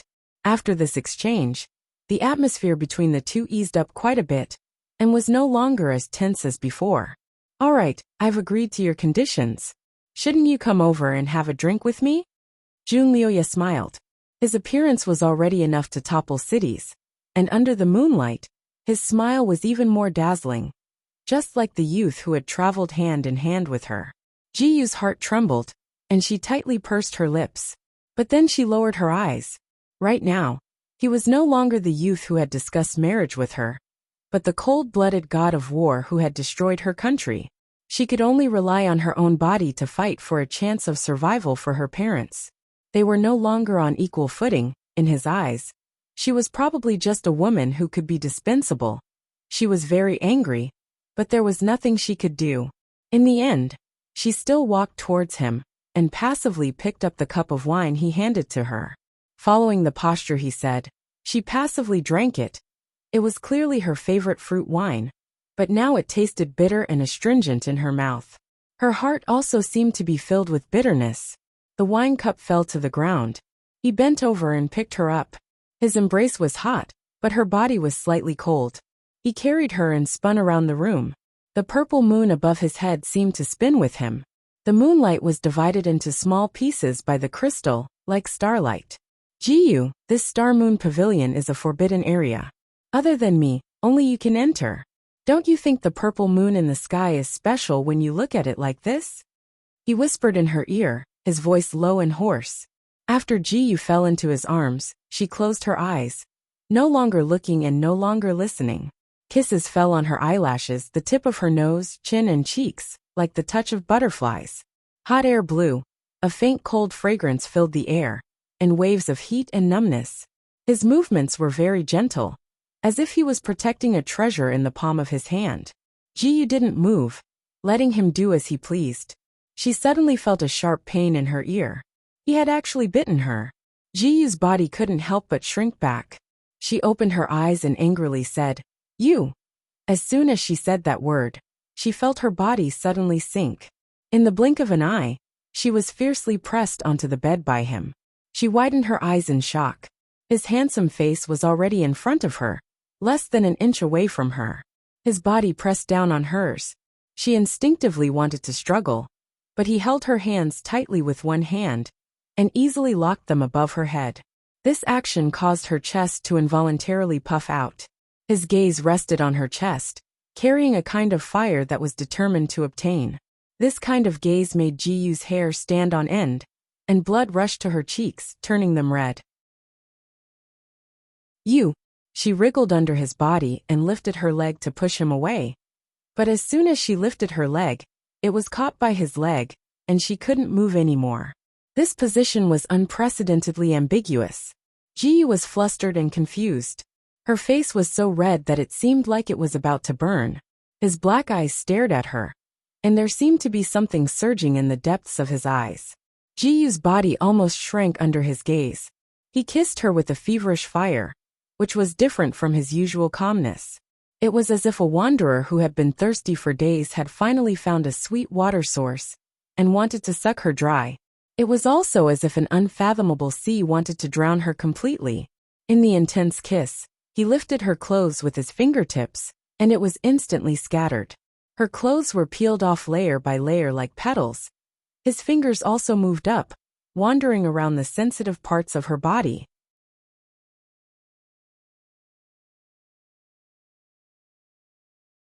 Chapter 25-29. In the end, Ji Yu was still a virgin. Although she hated him and did not want to give him any reaction, her immature body would not be affected by her rationality. Her instincts were easily aroused by him. Although she tried her best to endure, her breathing became faster and faster with his movements. Her jade-like skin was covered in sweat and turned a faint pink. His kisses were everywhere. Gradually, from top to bottom, he occupied inch by inch and lost inch by inch. Her body began to tremble slightly. She wanted to struggle, but she did not have the strength. Ji Yu was embarrassed, angry, and panicked. She wanted to kick him again, but she was restrained and could not complete that simple action. He kissed her. Ji Yu did not expect him to do this. Her heart almost jumped out of her chest. There seemed to be a huge flood in her body, washing through her limbs and bones. Gradually, it gathered at a certain place. Under his kiss, her waist became tighter and tighter. Her breathing became faster and faster. Her bright and beautiful eyes seemed to be floating with water. Finally, she opened her mouth slightly and completely broke down. That unfamiliar feeling was like a flood in her body. It washed away her defenses, washed away her stiffness, and also washed away her rationality. He also took this opportunity to hug her and whispered in her ear, "Ji Yu, feel me. I will give you the greatest happiness." Ji Yu trembled and opened her eyes. What she saw was his eyes that were as deep as the sea, surging with waves. He kissed her again and swallowed her cries of pain. Ji Yu vaguely heard him sigh in satisfaction. "Little moon, you finally belong to me." It was a night of ups and downs. Ji Yu did not know how she fell asleep. When she woke up, it was already late in the morning. When she opened her eyes, the roof was already closed. There was only a luminous pearl in the clamshell in the hall. It was half bright and half dark. Jun Liuya was not in the hall. He had already left. Was it night or day? Ji Yu turned over and was about to get off the bed. However, when she lifted the blanket, she could not help but moan softly. Her whole body was sore. Her originally snow-white body was full of his kiss marks. It reminded her of how crazy he was last night. She closed her eyes and adjusted her breathing on the bed. She was a bit self-deprecating. What was she doing? If she gave her body to him, what would she do in the future? Would she become his woman just like that? She couldn't accept it. But what could he do even if he was unwilling? She didn't even have the right to die. The merciless reality was right in front of her. She, who was once pure and innocent, did not want to face it, nor did she have the courage to face it. However, she no longer had the opportunity to escape. A chance encounter that shouldn't have happened, accompanied by a brief moment of sweetness, brought about eternal suffering in the heart. Perhaps he didn't love her. Otherwise, he wouldn't treat her like this. Perhaps he would kick her away when she was old. He held a high position and was ambitious. In the future, he would definitely not be an ordinary person. If she wanted to marry him in the future, there would be many women around him. Perhaps he was only interested in her for a moment, and after that, he would throw her away. The enmity between them was irreconcilable, but she had no hope of revenge. Her future was dark. The door of the hall creaked, and the light flickered for a moment before it dimmed again. A person walked in. Ji didn't need to open her eyes to know who came in. Her body subconsciously shrank into the quilt. She closed her eyes tightly, but her eyelashes were trembling violently. Chapter 25:30. The man stood in front of her bed for a while before sighing. You can't pretend to be asleep. Are you thirsty? Ji shrunk back into the blanket like an ostrich. She did not open her eyes or open her mouth. You're like this. Do you want me to use a special method to get you up? He chuckled. He held the corner of her blanket with one hand and pretended to lift it up. Ji was shocked. She quickly opened her eyes and stiffly replied, I'm not thirsty. She said she was not thirsty, but her throat was a little dry. Last night's madness seemed to have squeezed out all the water in her body. Junlioye looked at her for a moment, then suddenly leaned down and kissed her. She subconsciously wanted to resist, but he quickly pried open her teeth, and a sweet stream of water flowed into her mouth. It was her favorite Baihua green tea. She was forced to swallow it, and opened her eyes to glare at him. He was still holding a cup in his hand. There were ripples in the cup. He smiled viciously. Do you want me to feed you water like this? Ji angrily snatched the cup, and drank the water in the cup in a fit of pique. Junlioye sat on the side of the bed and looked at her. He reached out and touched her cheek. You've lost some weight. My hand is a little heavy. I think you should eat more. Ji slapped his hand away and coldly said, You should fulfill your promise. Junlioye raised an eyebrow. I want to see my parents. Junlioye looked her up and down. You still have strength. Ji stared at him without saying anything. Junlioye could not help but want to pinch her. Okay. As long as you have strength, I'll take you there. Ji sighed in relief. Go out. I'll change my clothes. Junlioye did not want to move. Which part of your body haven't I seen? Why are you being shy now? Ji bit her lip and continued to glare at him. Junlioye could only surrender. Okay. I'll go out. He strode out. Looking at his back, Ji's eyes were filled with hatred and confusion. Her fingers clenched in the quilt once again. No matter what, she had to save her parents. This was the only thing keeping her alive. Ji was sick. The repeated scares, the repeated injuries, the worry for her parents, and the despair of her future finally defeated her. Ever since she came back from visiting her parents in the palace, she had been listless. She locked herself in her room and did not come out. She also did not eat much. Junlioye was extremely busy. After he brought Ji back, he handed her over to a few of his trusted maids and told them to take care of her while he went out to work. He didn't return until 2 days later. The first thing he did when he came back was to check on her. He found her slumped on the bed, looking like a flower that had lost its moisture. She didn't even bat an eyelid when he came in. Junlioye naturally did not expect her to stand up and greet him like a little wife, but this complete disregard made him feel somewhat disappointed. Junlioye's eyes narrowed dangerously. Before he left, he instructed these maids to prepare more delicious tonics for Ji to eat, to make her whiter and fatter. Unexpectedly, when they met again 2 days later, she was even thinner than before. Her face was sickly pale, and she looked malnourished.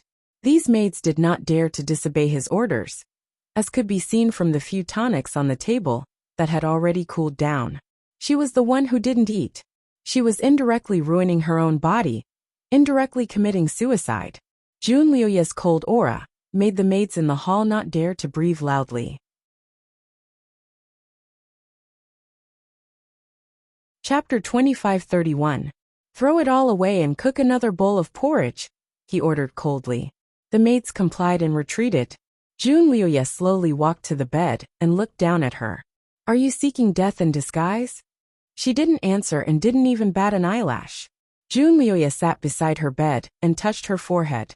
She didn't have a fever and her forehead was cool. Her breathing was also stable. He guessed that she just didn't want to talk to him. Why do you have to be like this? People who starve to death can't be reincarnated and will always suffer the pain of starvation in hell. He deliberately scared her. The person on the bed still didn't move. She was as quiet as a porcelain doll. Wuxia said many more things in succession. Threats, jokes, promises, and all kinds of tricks. But the person on the bed was like a shell that had lost its soul. She didn't react at all. Wuxia sneered. Looks like you're determined to die. Then this prince won't stop you. If you starve for a day, your parents will starve for a day. If you starve to death, your parents will starve to death as well. You'll both starve to death and never be reincarnated. These words were full of threats. He was an iron-blooded Azura war god. No one would doubt the truth of his words. The person on the bed trembled and finally opened her eyes. Her once clear eyes were now like a dried-up pool. She expressionlessly looked at Wuxia. Do you only know this move? Her voice was hoarse and full of contempt.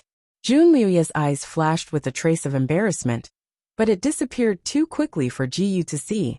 She only heard his cold voice. You're the one who doesn't understand the situation and went against our agreement. Jiyu refuted. I didn't go against the agreement. I'm already your woman. But you're seeking death. Did this prince say I'd only want you once? Jiyu glared at him. You. Then how long will it take for you to let me go? She looked like she couldn't wait to get rid of him. Wuxia's anger rose. When I'm done playing with you. Don't worry, it won't be long. I usually don't have an interest in a woman for too long. These words were clearly hurtful. Jiyu slowly bit her lip and only replied with one word. Okay. After saying this word, she closed her eyes and refused to say another word. After a short while, the nutritious porridge was cooked again and served. This time, Jiyu didn't refuse. The maid blew on the porridge and put it to her mouth, and she swallowed it. Wuxia sat by her side and heaved a sigh of relief when he saw her like this. He stood up and wanted to go out for a walk. Just as he reached the door, he heard a wah behind him, followed by the sound of vomiting. Was she doing this on purpose? Wuxia abruptly turned around and saw that she had spat out all the food that she had forced herself to eat, along with large mouthfuls of blood. Your wife should be a hot-tempered person who can't stand being angered. Right now, she's feeling a knot in her heart, but she can't vent it at all. That's why she's vomiting blood. A heart disease needs to be treated with heart medicine. Your Highness, you can try to console her or let her vent it out. As long as the anger in her heart dissipates, and she takes a few of this commoner's prescriptions, she'll be cured. The doctor who was invited was the most famous genius doctor in the city. After he finished speaking, he left behind a prescription.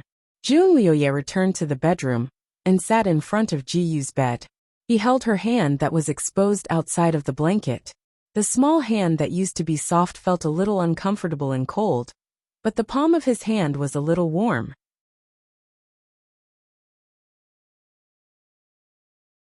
Chapter 2532. However, she didn't faint. Instead, she stared at him with wide eyes and said in a hoarse voice, I didn't vomit on purpose. You don't starve my parents. Her heart felt like it was being pulled by countless threads. It was very painful. Wuxia looked at her quietly. For the first time, he understood that she was different from him. He had been through blood and fire to reach where he was now. Both his body and heart had been tempered to be harder than a rock. He could withstand any kind of wind and rain. She, on the other hand, had been raised in a greenhouse and had never seen real wind and frost. Now, she was defeated by this sudden change. She was like a flower in a rainstorm, about to wither at any time. His eyes seemed to be filled with countless storms. He suddenly bent down and picked her up with the blanket. She cried out in surprise and curled up in the blanket. What are you doing? I'm taking you out for a walk. He carried her and walked out in large strides. Prepare the carriage. She didn't say anything and just lay in his arms. She used to hug his neck when she was frightened, but now she only curled up her body. When he was about to step into the prepared carriage, one of his bodyguards couldn't help but come forward to dissuade him. Master, you haven't rested for 3 days and 2 nights. It's not good for you to tire yourself out. He didn't finish his words. Junliu's sharp gaze shut him up. He just silently jumped into the carriage.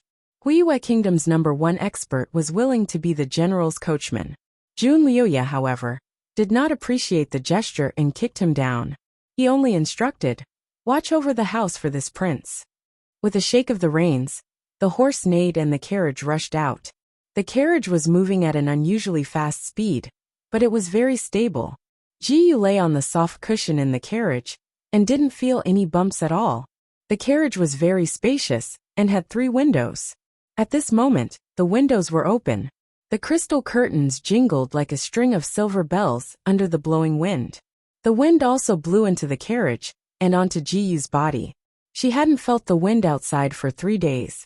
The wind was very fresh and seemed to blow away some of the shadows in her heart. At first, she could still hear the noise of the crowd as the carriage passed through the streets. Later, the carriage stopped for a moment, as if it had reached the city gate, and was stopped by the city gate officials. But it was only for a moment, because when the soldiers saw the person driving the carriage, they all knelt down. Your Highness.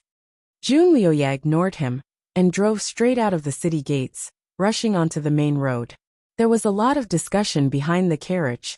Everyone was guessing what kind of person could make the god of war personally drive the carriage. Some people even guessed that the person in the carriage was the emperor. When Jiyu came out, she was still a little groggy, but after being blown by the fresh wind outside, her spirit came back a little. Or did he want to take her in such a fiery manner? Jiyu couldn't guess what he was thinking. 2 hours had passed, and the wind that blew in from the outside was getting fresher and fresher, bringing with it the fragrance of plants. Junliu had been driving the carriage outside and had never come in. Jiyu hadn't come out for a long time. She was greedy for the fresh air, so she slowly sat up and leaned against the wall of the carriage, letting the wind blow more directly. She also breathed more freely. It was inevitable that people would feel depressed if they were cooped up in the house. Once they came out and were blown by the wind outside, their mood would be better. Jiyu's stomach was originally full.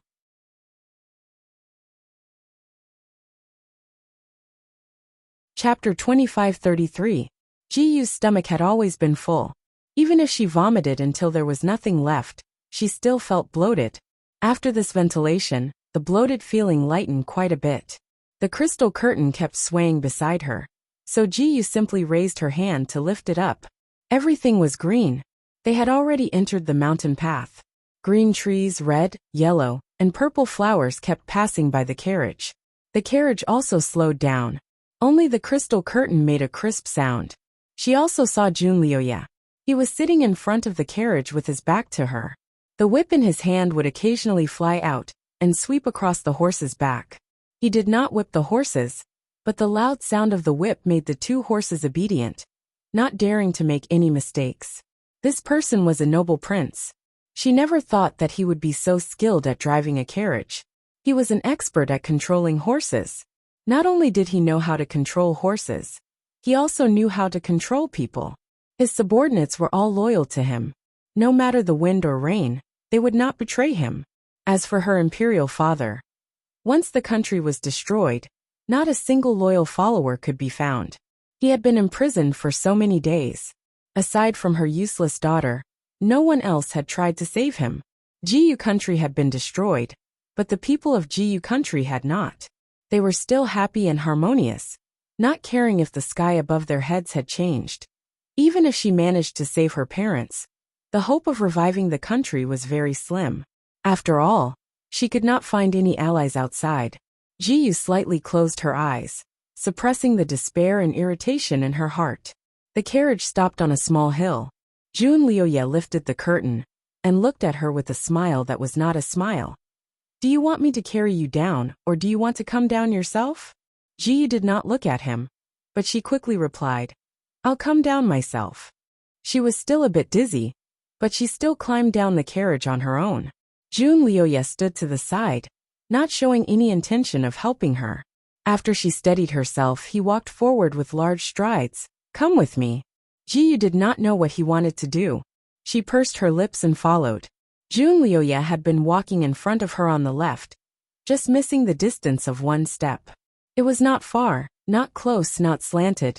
After getting off the car, Ji Yu realized that this was a dead end. At the end of the road was this hillside, and below the hillside was a straight cliff. Jun Liuye led her to the edge of the cliff, which was very steep. White clouds swirled around the bottom of the cliff, making it impossible to see the bottom at a glance. Her body was weak to begin with, and when she looked down, she felt even more dizzy. He couldn't help but take a step back. Jun Liuye had been silently observing her every move. Seeing her action, the corners of his lips curled up slightly. He pulled her to the edge of the cliff and sat down. Below them was an extremely dangerous cliff. If they fell, they might not even be able to find a single bone.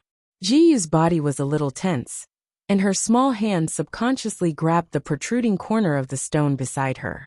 Ji Yu, how do you feel now? Jun Liuye finally spoke. Ji Yu looked at him warily and said stiffly, What do you mean? My mood. Jun Liuye simply spat out these two words, and simply lay there with a grass stick in his mouth. He looked quite relaxed and wasn't afraid that Ji Yu would take the opportunity to stab him.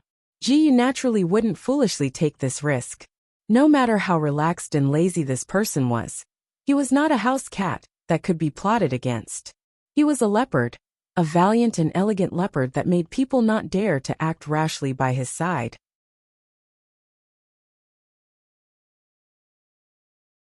Chapter 2534. Ji Yu only pursed her lips and did not say anything. The view here was broad.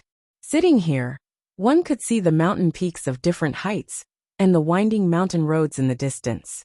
The mountain wind whistled around her, bringing with it the unique fresh air of the mountains.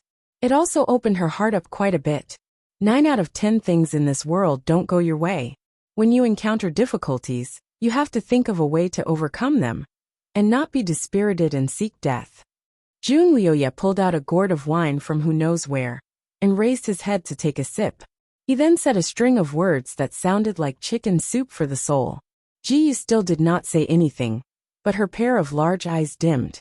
How could her difficulties be easily overcome? She simply could not see any hope at all. I'm different from you. I grew up in the palace, and my mother was an unfavored concubine. Who knows how many people wanted to kill us?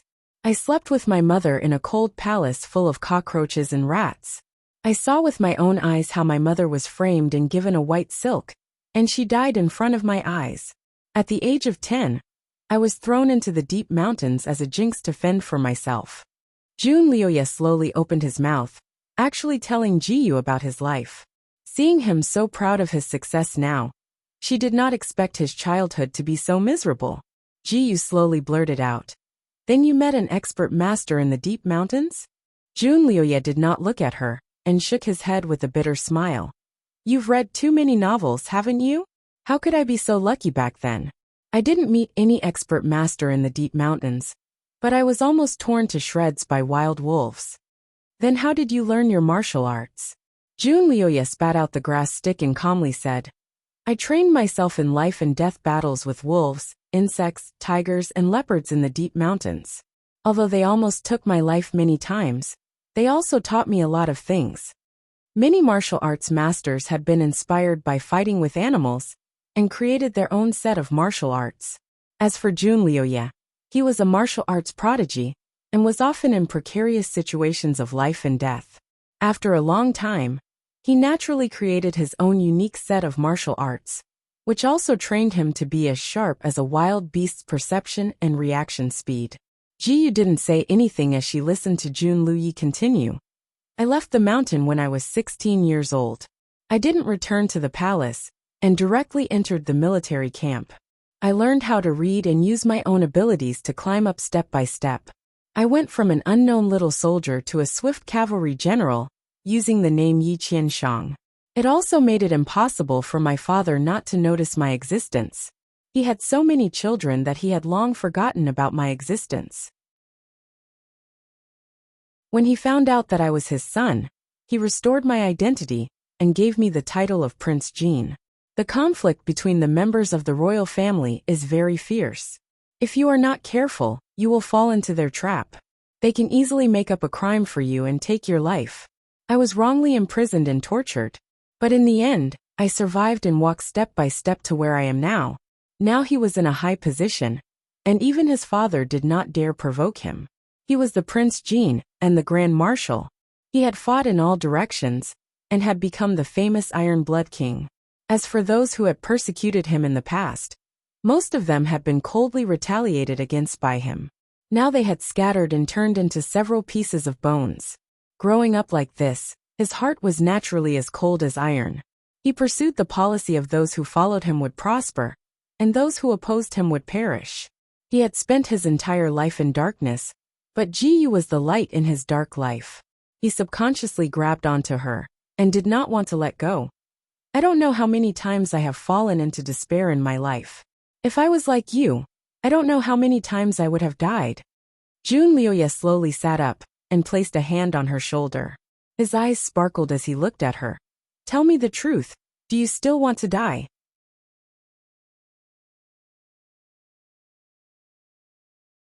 Chapter 2535. Ji Yu's body stiffened.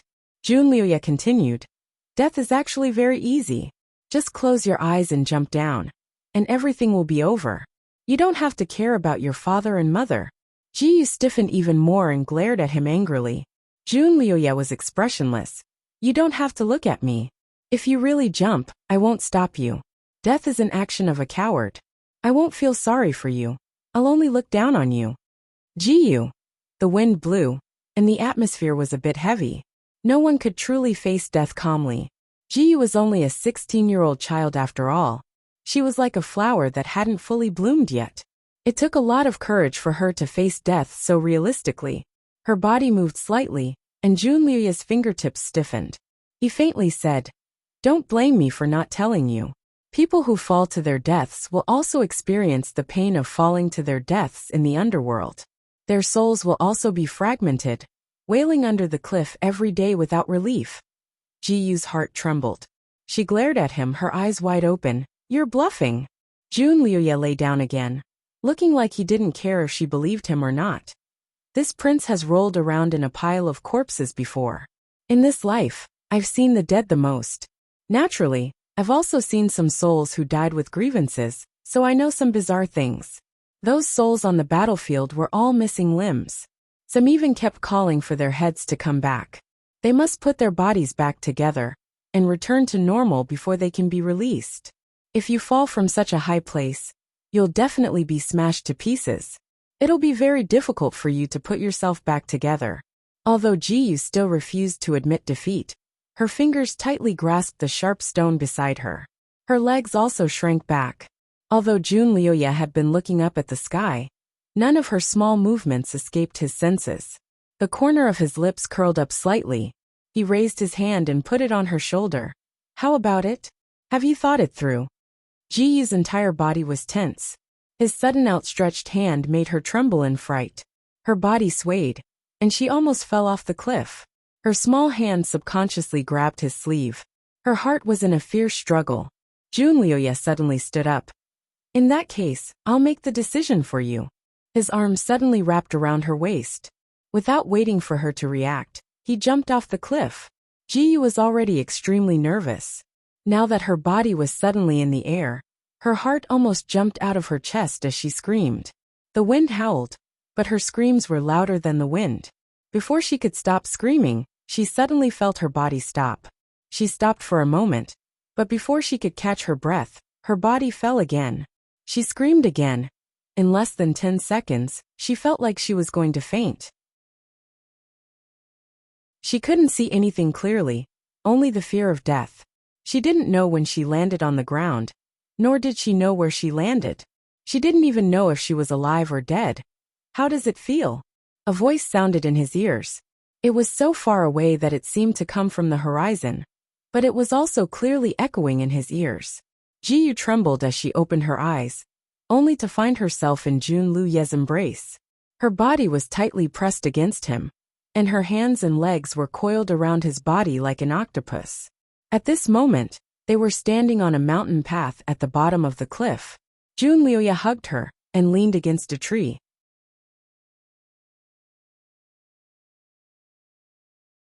Chapter 2536. Jun Luye hugged her and leaned against a tree. He looked down at her in his arms and smiled like a devil. How does it feel to jump off a cliff? Do you want to do it again? I'm the one hugging you this time. Next time I won't be hugging you. You pervert. Ji Yu's entire body was trembling. Even her voice was trembling. Her fingers clutched him even tighter. Jun Luye lifted his leg and kicked something on the ground. When we fell just now, we unfortunately hit a rabbit in the air. Look at its dead state. Ji Yu's gaze turned to his feet. Beneath his feet was the dead rabbit that had fallen beyond recognition. Ji Yu let out a short scream and immediately looked away. You're scared already? Jun Luye stared into her eyes. If a person fell, they'd be even worse off. Ji Yu's hands and feet were cold. Her entire body was weak, and her stomach was overturning. She lay on Jun Luye's shoulder and vomited. She didn't have much in her stomach, so she vomited mouthfuls of yellow liquid all over Jun Luye's shoulder and clothes. Jun Luye didn't dodge and let her vomit. It seemed that he had really scared her. However, if he didn't use such a cruel method, he probably wouldn't be able to dispel her thoughts of seeking death. He carried her and walked a few steps away. He gently patted her back to help her breathe. You're a pervert. You're a pervert. You're a pervert. Ji Yu only had this sentence left in her mouth over and over again. In the process of falling just now, her voice had become hoarse from shouting. Jun Luye's palm pressed against her back and quietly helped her circulate blood through her palace. Finally, she stopped vomiting.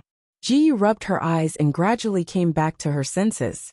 Her body was too weak, and she didn't even have the strength to grit her teeth. Seeing him carry her forward in large strides, she couldn't help but ask, "Where are you taking me now?" Jun Luye asked a completely unrelated question. Do you think my body smells good or bad? She had just vomited all over him. How good could it smell? Ji Yu stood up in disgust and distanced herself from his shoulder. It stinks. Jun Luye laughed. I thought you were so scared that you couldn't feel anything. Turns out you can still smell. It is indeed smelly. After all, this is all the depression that you have accumulated in your stomach. Ji Yu was taken aback. After a round of tossing and turning, the bloated feeling in her stomach finally disappeared. Although she still didn't have any strength, she felt a lot more relaxed. He was obviously very familiar with the terrain here. After a few twists and turns, he arrived at the side of a pool. He placed Ji Yu next to a big rock. This big rock was in a good position. There were huge rocks on both sides to block the wind. The big rock was also very flat, and it was very comfortable to sit on. Then, under Ji Yu's stunned gaze, he took off his clothes and jumped into the pool with a splash. His movements were too smooth, and his speed was also very fast. When he stripped naked and jumped in, he turned around in the water and asked with a smile that was not a smile. Have you seen enough? Isn't your husband's figure quite impressive? Only then did she realize that she had watched the entire process. Her pretty face turned red and she snorted. She turned her face away from him, but her heart was beating wildly. Although she had been intimate with him once, she had been filled with grief and indignation at that time. And the room was dark, so she hadn't paid attention to his figure. Now that she had accidentally seen it, her heart felt a little uncomfortable. Broad shoulders and narrow hips. There was not a single bit of fat on his body. He was well proportioned and firm.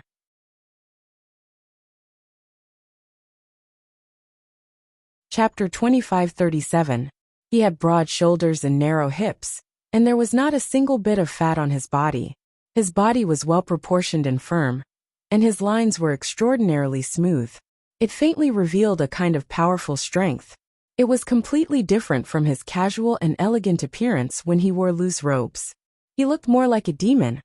Although Ji Yu did not move her eyes away, Her thoughts were not on him. She only saw his general outline, and faintly saw that there seemed to be many scars on his body. She closed her eyes, and her heart was in a mess. Hate. Naturally, she still hated him. She hated him as much as she loved him in the past. However, after being tormented like this, she actually did not have the thought of seeking death anymore. Her mind was filled with thoughts of what to do next. After all, she was still young and did not have any ideas at the moment. While she was lost in thought, there was a splash not far away. She subconsciously opened her eyes and saw him half floating there, with only half of his chest exposed. His black hair was completely wet and half spread on the surface of the water. Droplets of water flowed on his white jade-like skin. He half tilted his head and looked at her with a smile that was not a smile. "Jiyu, do you want to consider jumping into the lake to die?" Jiyu was speechless. She had the urge to throw a stone at him. Junlioya lazily said, "Actually, drowning to death is not a bad way to die.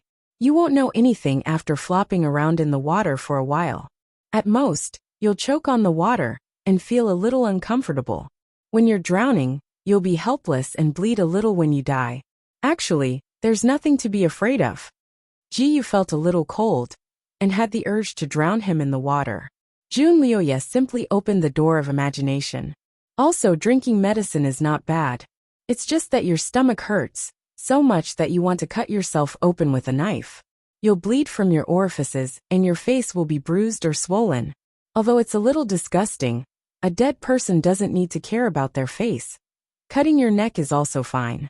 I'm just afraid that if you don't do it well, you'll only cut your neck in half. Blood will spurt far away.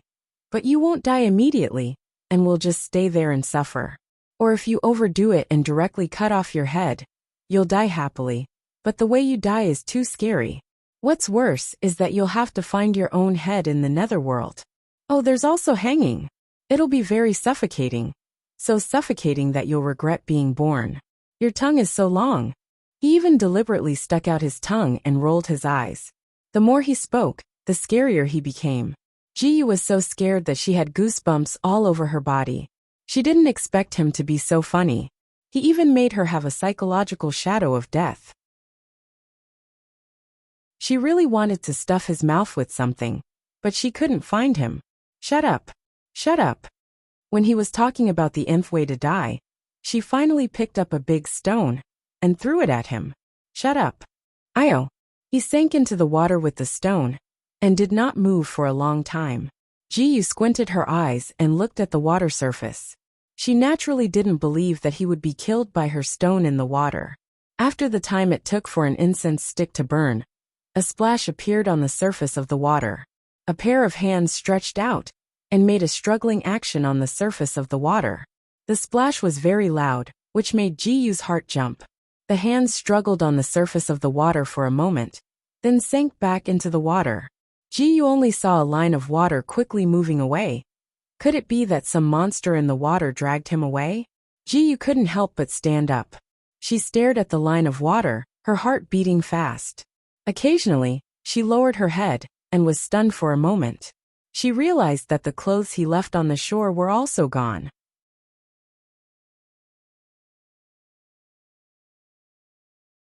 Chapter 2538. She didn't even know when the clothes disappeared. Was it haunted? Was there a water ghost in the water? Jiyu's mind was filled with the terrifying rumors of water ghosts. She couldn't help but run in the direction of the water line. She didn't know what to look for or what to chase. The water surface had already returned to its calm state, and the water line had long disappeared. The pool was as deep as usual and nothing strange could be seen. Jiyu finally stopped and stood on the shore in a daze. She didn't know what to think. If Junlioya really died here, then she would have gotten her revenge. She should be happy. However, she was panicking inside. As time passed, her hands and feet became colder and colder. She told herself that she wasn't worried about him. But if he died, her parents would no longer be safe. If she couldn't save them, she would become an orphan and wander alone in this world. She stood there in a daze when someone patted her shoulder from behind. "Worried about me?"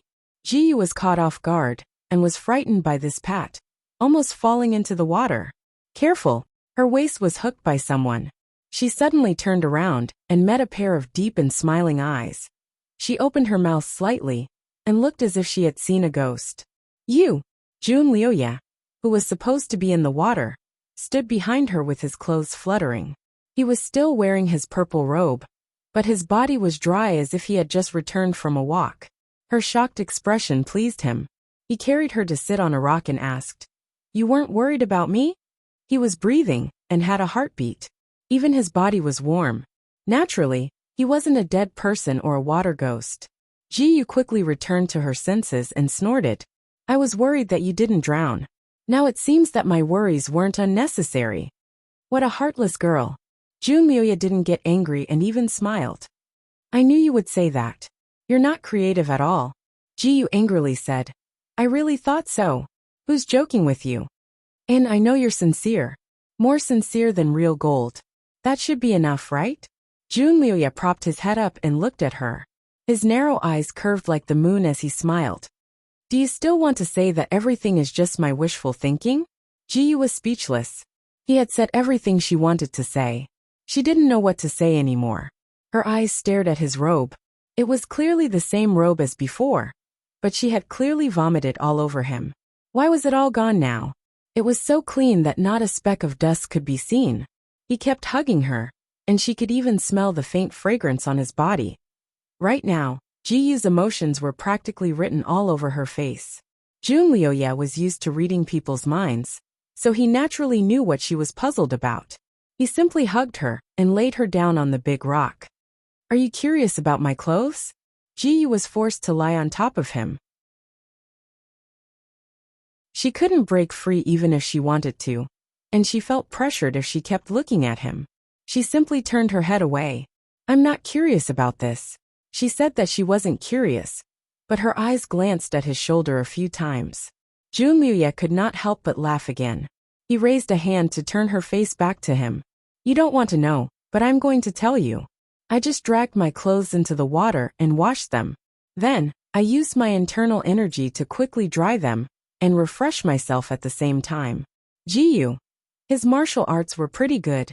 From the time he dragged the clothes away, washed them, dried them, and put them on, it took less than half a quarter of an hour.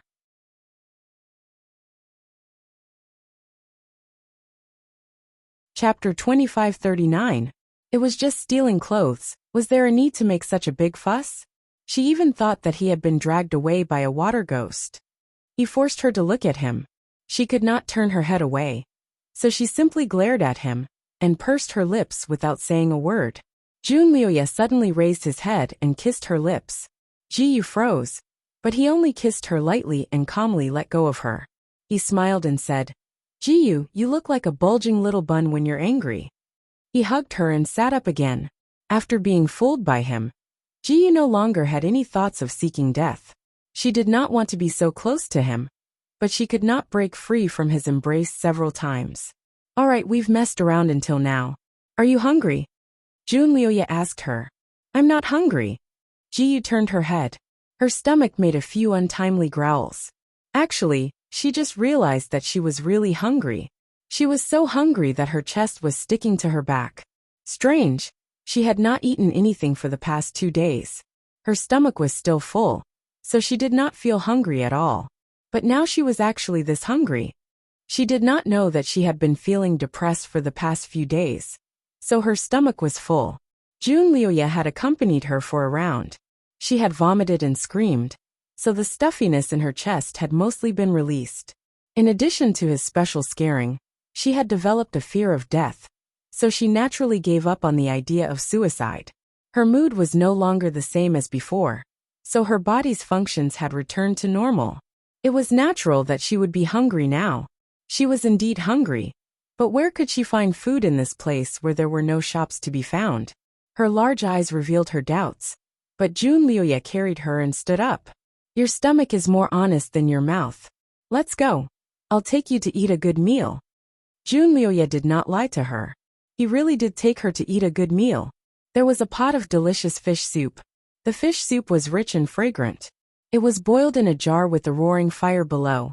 Jun Liuya had only taken her around a corner when they saw the scene of a picnic. The fish soup was very nourishing. especially for a girl like Jiyu, who had been hungry for a few days. It was a delicacy among delicacies. She carefully controlled herself, but she still unknowingly drank 2 bowls. After drinking 2 bowls, she still wanted more. Her gaze would sweep across the jar from time to time. There was still about half a bowl left. Does it taste good? Jun Lioye sat there with one leg bent, and the other stretched out. He didn't drink much, and Jiyu had almost finished the entire jar. Jiyu's face heated up. She snorted and turned her head away. A moment later, she turned her head and found that there was another half bowl of snow-white fish meat in her bowl. Eat it. You'll recover faster if you eat this. Jun Lioye handed the bowl to her. Jiyu didn't want to take it, but she was still hungry. However, if she were to take it over just like that, she would feel indignant. She seemed to be too obedient to him. You can only think about saving your parents and taking revenge after you recover. Why do you have to make life difficult for yourself? Jiyu stiffened for a moment. After a while, she finally took the bowl and ate it slowly without making a sound. She had to live on and save her parents. She finished half a bowl of fish and felt a little strange. There was so much fish, but she didn't see a single bone. Could it be that the fish didn't have any bones? I've already picked out all the bones. You can't see them yourself, Jun Lioye said with a smile, even pointing at the pile of fish bones to the side as proof.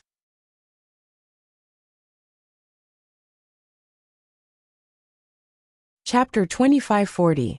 Jiyu did not say anything. She looked at him with a complicated gaze. Looks like what he said about his childhood was true. This person's ability to survive in the wild was not ordinary. If he could survive in such a difficult situation, why couldn't she? It's not like she had any less limbs than him. Jiyu was also filled with confidence. The two of them sat facing each other, occasionally exchanging a few words. A cool breeze circled between the two of them, giving them a sense of tranquility that would accompany each other until the end of time. However, this tranquility did not last for long before it was forcefully interrupted by someone. The one who interrupted them was a group of assassins in black. It could not be denied that Jun Lioye was indeed the #1 assassin in the world. Whether it was intuition or reaction, they were all top-notch. Jiyu did not have time to react before Jun Lioye suddenly threw her to the ground. Then with a quick roll, Jiyu heard the sound of countless hidden weapons whistling in her ears. When Jun Lioye jumped up with her in his arms, she saw that the place where she was sitting was densely filled with all kinds of hidden weapons. Every hidden weapon was shining with a light blue light. It was obvious that they were all highly toxic. Then, there was a dazzling mess of figures. Jiyu's martial arts were not bad, but she was clearly not good enough here. Jun Lioye carried her and moved around in the crowd. She could not even see the two sides clearly. She could only see all kinds of knives and swords greeting her body, but not a single weapon actually cut her body. They all missed by a hair's breadth. There was a muffled groan, blood spurting out, and figures falling down. Jiyu only felt dazzled. When she completely woke up, the dust had already settled in front of her. Jun Lioye carried her and stood on a withered tree stump. Behind them, there were more than 10 assassins' corpses. The black cloth on each corpse's face had been removed, and there was a deep fatal wound on each corpse's throat. Jun Lioye carried her with his left hand, while blood slowly dripped from the tip of the sword in his right hand. In less than a moment, he had dealt with 15 assassins. His actions were straightforward and ruthless, killing them in one move. He did not even let them make a sound. Jiyu could almost feel the cold murderous aura on his body. Why didn't you leave one alive to interrogate? Jiyu looked at the corpses on the ground. Although she frequently saw dead people these past few days, seeing so many now, she still felt a little dizzy. However, his heart was pounding. These people couldn't be the former imperial family members of Jiyu country, right? Are they here to avenge the Jiyu dynasty? However, these people's faces were unfamiliar, and she did not recognize any of them. There's no need to keep them, Jun Lioye said simply. He knew who had sent them. That person would send people to assassinate him whenever he was alone, which annoyed him immensely. Jiyu misunderstood. Her eyes lit up and she said proudly, "My Jiyu country still has some loyal people. They are here to avenge their country. Jun Lioye glanced at her and patted her head to soothe her. You're overthinking things. They're not from Jiyu country. Jiyu. Master, we were late and caused you to be disturbed. Please punish us. A figure flashed in the distance and appeared in front of the two in the blink of an eye. The 8 of them knelt down and begged for forgiveness. These 8 people were the masters of the Dark Shadow Tower, and Jiyu knew more than half of them. Allowing the enemy to sneak into our encirclement without us noticing is the fault of the patrol. You should cripple one of your own eyes. Jun Luyi ordered indifferently.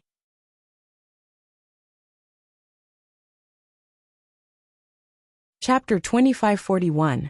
Jiyu's heart skipped a beat. The punishment was this harsh? Third brother, they've already fulfilled their duties. Isn't this punishment a bit too heavy? A voice suddenly came from the bamboo forest not far away. A handsome youth in luxurious clothes fluttered out. This youth and Jun Lioye's eyebrows were somewhat similar, so there was no need to ask. This was his brother. Old Eighth, what are you doing here instead of being in the Alliance's fan city? Jun Lioye raised an eyebrow. I've been ordered to come and see third brother. Eighth Prince Jun Lufeng smiled. His gaze fell on Jiyu's body, faintly complicated. This is the little princess that made third brother so happy that he forgot home. She's really pretty. Jun Lioye cut him off. If you have something to say, go back and talk. Forgive me for not accompanying you. He directly jumped into a luxurious carriage that had just arrived. Hey, third brother. I came from afar to read the imperial edict. Won't you give me a ride? Jun Lufeng jumped into the carriage. A whip swept out from the carriage, accompanied by Jun Lioye's cold words. Go ride your own horse. Jun Lufeng subconsciously floated and flipped out of the carriage. At least he wasn't whipped, but he could only watch as the carriage left under the escort of the imperial bodyguards. So heartless. He actually chased the imperial envoy off the carriage. Jun Lufeng rubbed his nose and sighed. He obediently went to find his horse. Hey, I don't want to be carried around by you like a doll. After Jiyu was carried into the carriage, she was forced to sit beside him. She felt a bit unhappy and moved to the side. Jun Lioye didn't force her this time. He smiled and simply lay down on the soft cushion, closing his eyes. Jiyu looked out at the scenery. Although she no longer had any thoughts of seeking death, the irritation in her heart didn't lessen by much. Her parents were clearly imprisoned in this person's hands. Why couldn't he make the decision to release them? Was it just to threaten her to stay by his side? She hardened her heart and said, Can you let my parents go? After you let them go, I won't leave. I'll stay by your side until you're tired of me. She could only lower herself under someone else's roof. But there was no movement behind her. Jiyu frowned and turned around, only to find that his breathing was steady and his eyes were slightly closed. He had actually fallen asleep. How could such an alert person fall asleep in a carriage? Jiyu didn't quite believe him. She glanced at him again and suddenly had an idea. There were faint shadows under his eyes. Those were the dark circles under his eyes. He seemed to be very tired. She then recalled what the guard had said when they rushed out of Shadow Tower. Jun Lioye hadn't rested for 3 days and 2 nights. Looks like he's really exhausted. Jiyu breathed a sigh of relief, looking at his sleeping face in a daze. Now was the perfect opportunity to assassinate him. Too bad her dagger was confiscated by him. Otherwise, her gaze stopped at his waist, where his treasured sword was hanging. She had seen him make a move before. And this sword was not just any ordinary sharp. She slowly reached out her hand, her fingers gently touching the sword at his waist. With her current level of martial arts, she could quickly draw her sword and slit his throat in an instant. He was sleeping so soundly that he definitely wouldn't notice. Her eyes were filled with intense emotions. Her fingertips slowly grasped the sword hilt, but she didn't have the courage to pull it out.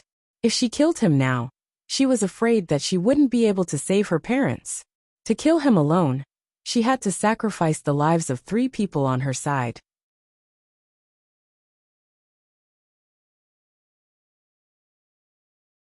Chapter 2542. To kill him alone, she had to sacrifice the lives of 3 people on her side. It wasn't worth it. Jiyu finally withdrew her hand. Although she didn't make a move, She was already so nervous that she broke out in a cold sweat. She sat back in her original position and leaned against the carriage, closing her eyes. After all, her body was weak and she had been tormented by Jun Liuye for so long. Once she closed her eyes, she immediately felt sleepy and fell asleep in a daze. She was woken up by someone. "Hey, we're home. We should get off the carriage." The voice was low and magnetic, and the heat was by her ear. She opened her eyes in a daze. When she realized her situation, her face turned completely red. She had actually slept in Jun Liuye's arms and hugged his waist like a koala.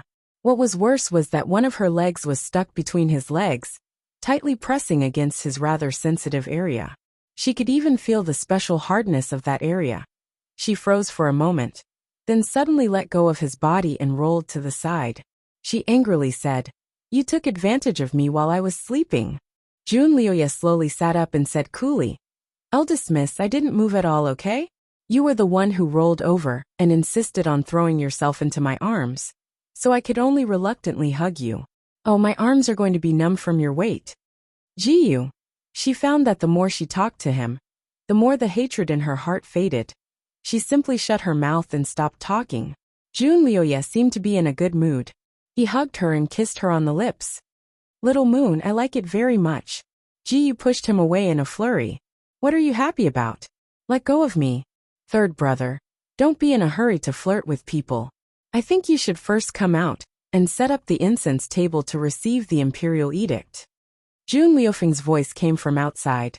This guy actually ran quite fast. Jun Liuye frowned slightly and patted Jiyu's shoulder. "Let someone send you back first." He opened the door and jumped off the carriage. She didn't know what he said to the coachman, but after he got off, the carriage continued to move forward with Jiyu. Jiyu opened the curtain and looked outside. She saw that this place was the former Jiyu country's imperial palace. The carriage was heading in the direction of her former residence, Chiyue Palace. Several voices came from behind. One of them was a woman's voice. "Greetings to the Third Highness. Third brother, don't look at me. It has nothing to do with me." It was Miss Hong Xiang who insisted on following.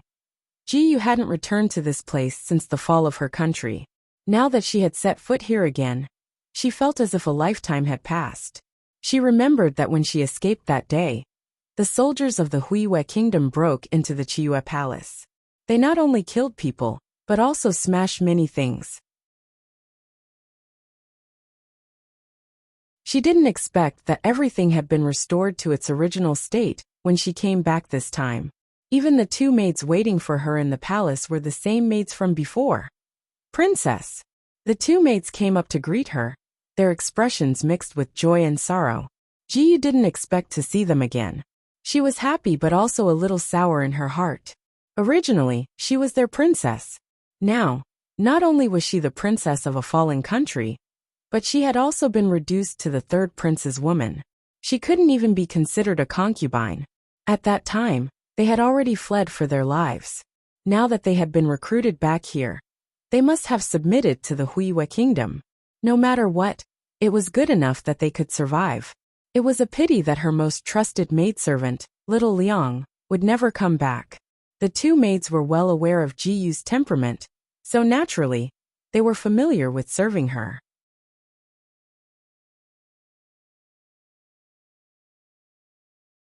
Chapter 2543. Everything seemed to be the same as before, but Jiyu could still sense the subtle differences. For example, although these two people were still as friendly to her as before, their expressions were no longer as respectful as before. The way they looked at her was a bit strange. However, Jiyu was not paying attention to this. Her attention was already attracted by the imperial edict mentioned by the 8th prince. What was the content of the imperial edict?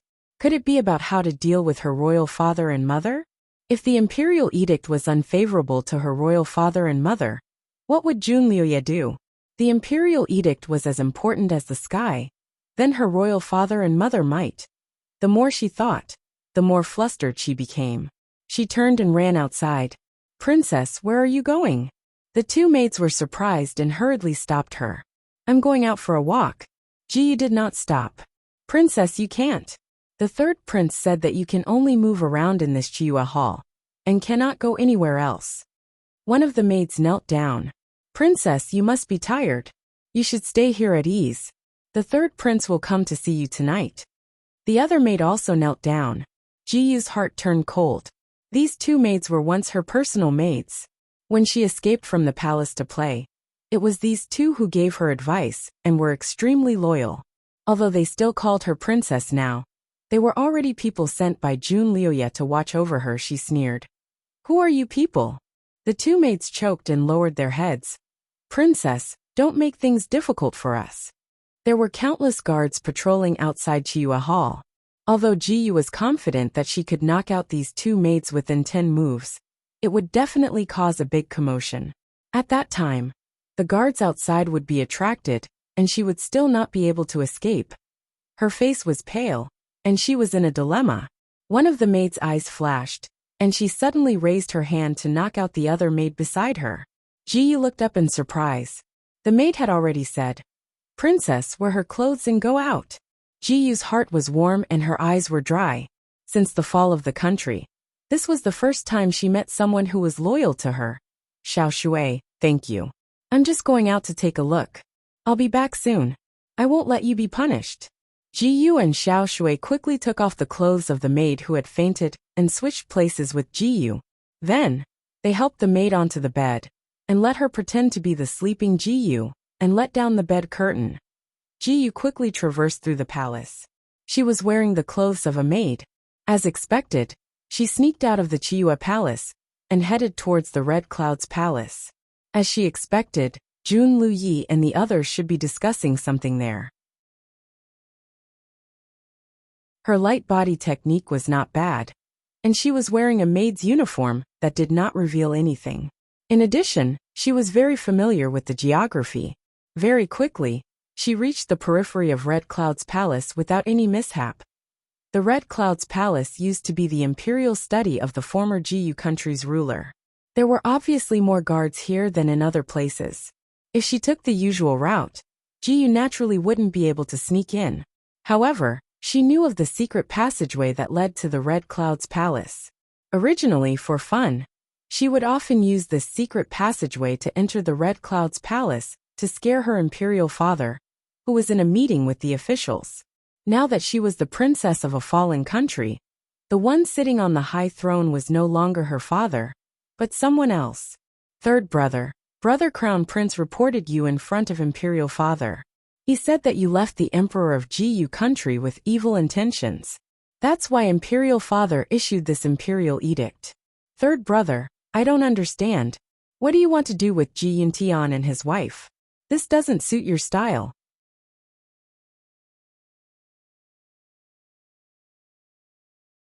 Chapter 2544. There were 3 people in the Red Cloud Hall, who seemed to be discussing something. Jun Liuya, Jun Lufeng, and a girl in purple. Jun Liuya looked a little sleepy as he sat on the main seat with his hand supporting his forehead. Jun Lufeng sat on the chair to his left, with a serious expression on his handsome face.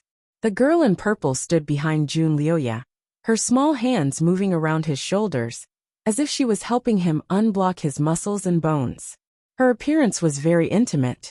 Jiyu didn't know who this girl in purple was, but since she was here to discuss something, it meant that her status wasn't low. Seeing her movements so natural, it proved that her relationship with Jun Liuya wasn't shallow. It was rumored that Jun Liuya didn't get close to women.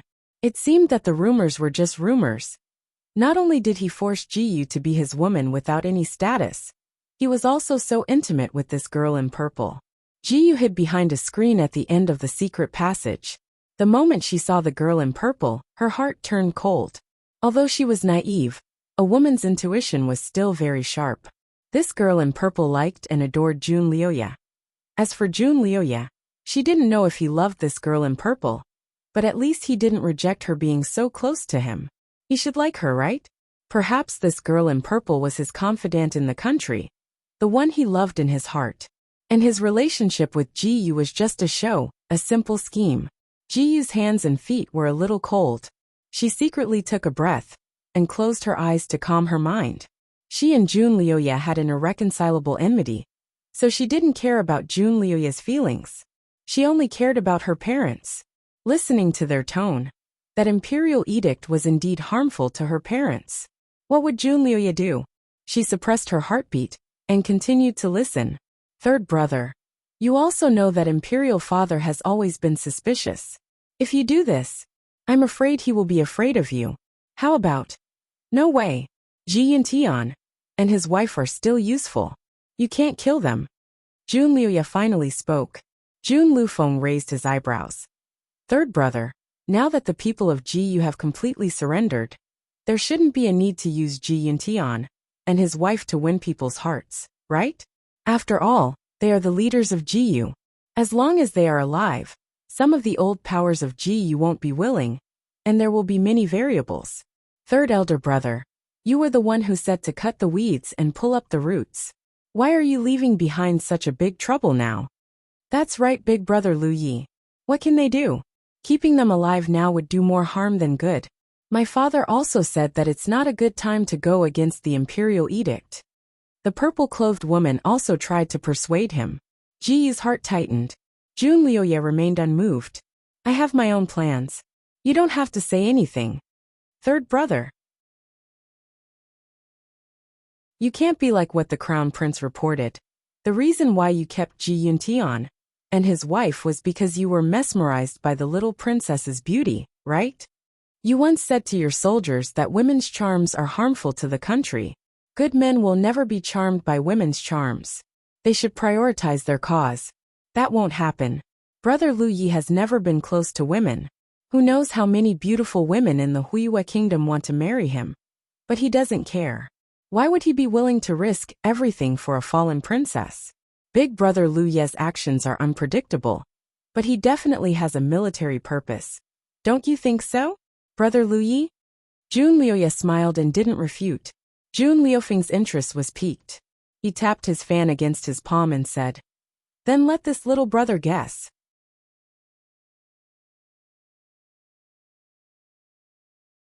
Chapter 2545. Jun Liufeng's interest was piqued. Tapping his fan against his palm, he said, Then let me guess. Oh, I heard that there are still remnants of Ji Yu country secretly moving around outside of Ziyu City. Is third brother thinking of using Ji Yuntian and his wife as bait to attract those people? To catch them all in one fell swoop? Junlioya smiled. Lufeng, you're quite smart this time. He actually admitted it in a roundabout way. Jun Lufeng let out a sigh of relief and smiled. I knew it. Third brother, this Azura war god, suddenly became benevolent. Ha ha ha, so that's how it is. That's good.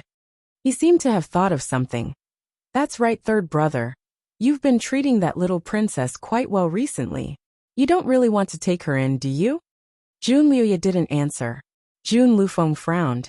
Third brother, I know you know what to do, but that little princess and you have an irreconcilable enmity. I'm afraid she has ulterior motives by your side. Moreover, Father Emperor and the court officials will definitely oppose it. The purple-clothed girl looked at Junlioya's expression and carefully said, Brother Lioya, it's not that I'm jealous or can't tolerate her. It's because of her identity. According to the rules, a princess of a fallen country can't be married to a prince as a concubine. Most of them are servants. Junlioya's voice was indifferent. Don't worry. No matter what happens in the future, she will have nothing to do with you. I also won't take her as a concubine. This sentence seemed to have a deeper meaning. The purple-clothed girl's eyes lit up, and she pressed even more attentively on his back. Then I'm relieved. Jun Lufeng also laughed and punched Junlioya's shoulder. I'm also relieved. That's right. I heard that this Princess Ji Yu was born on the night of the full moon. When she was born, a strange fragrance filled the room. That's why Ji Yuntian treasured her, and said she was the reincarnation of the moon god. The people of Ji Yu country also hold her in high esteem. Third brother keeping her by your side also has the intention of using her as bait, right? The three of them chatted there, causing Ji Yu's heart to turn cold. Her limbs went soft, and she almost couldn't stand. The place she was hiding in was very well hidden. There were special sound-absorbing decorations around her. As long as she didn't make any big movements, no one outside would be able to find her. She held her breath and retreated bit by bit, slipping out of the secret passage, and out of Red Cloud's palace. As soon as she stepped out of the secret passage, she tripped and didn't even notice that her knee was bruised. When he looked up, the setting sun was as red as blood, and the world seemed to be filled with desolation. She stood where she was, and was momentarily at a loss. At that moment, she didn't seem to be thinking about anything and couldn't remember anything. "Hey, which palace's maid are you? Why are you standing there like idiots?" A shout came from a group of patrolling guards not far away. Jiyu lowered her head and answered absent-mindedly. I'm from the Chiua Palace. I lost my way. I'm sorry. In this palace, it was indeed common for maids to pass through, so the guards did not suspect anything. One of the guards even kindly instructed, "Right now Ji Yuntian, that incapable ruler, is not allowed to wander around the palace. Quickly go back." Jiyu nodded and slowly left with her head lowered. Although her beauty was different from ordinary women, her eyes were staring blankly, and her expression was blank. She looked a little silly. Behind her came the guard's discussion. "No wonder such a beautiful girl is only a maid. She's a silly one." Jiyu's legs were soft. She walked aimlessly and didn't know where she should go. Her legs were soft, so she sat down on a big stone.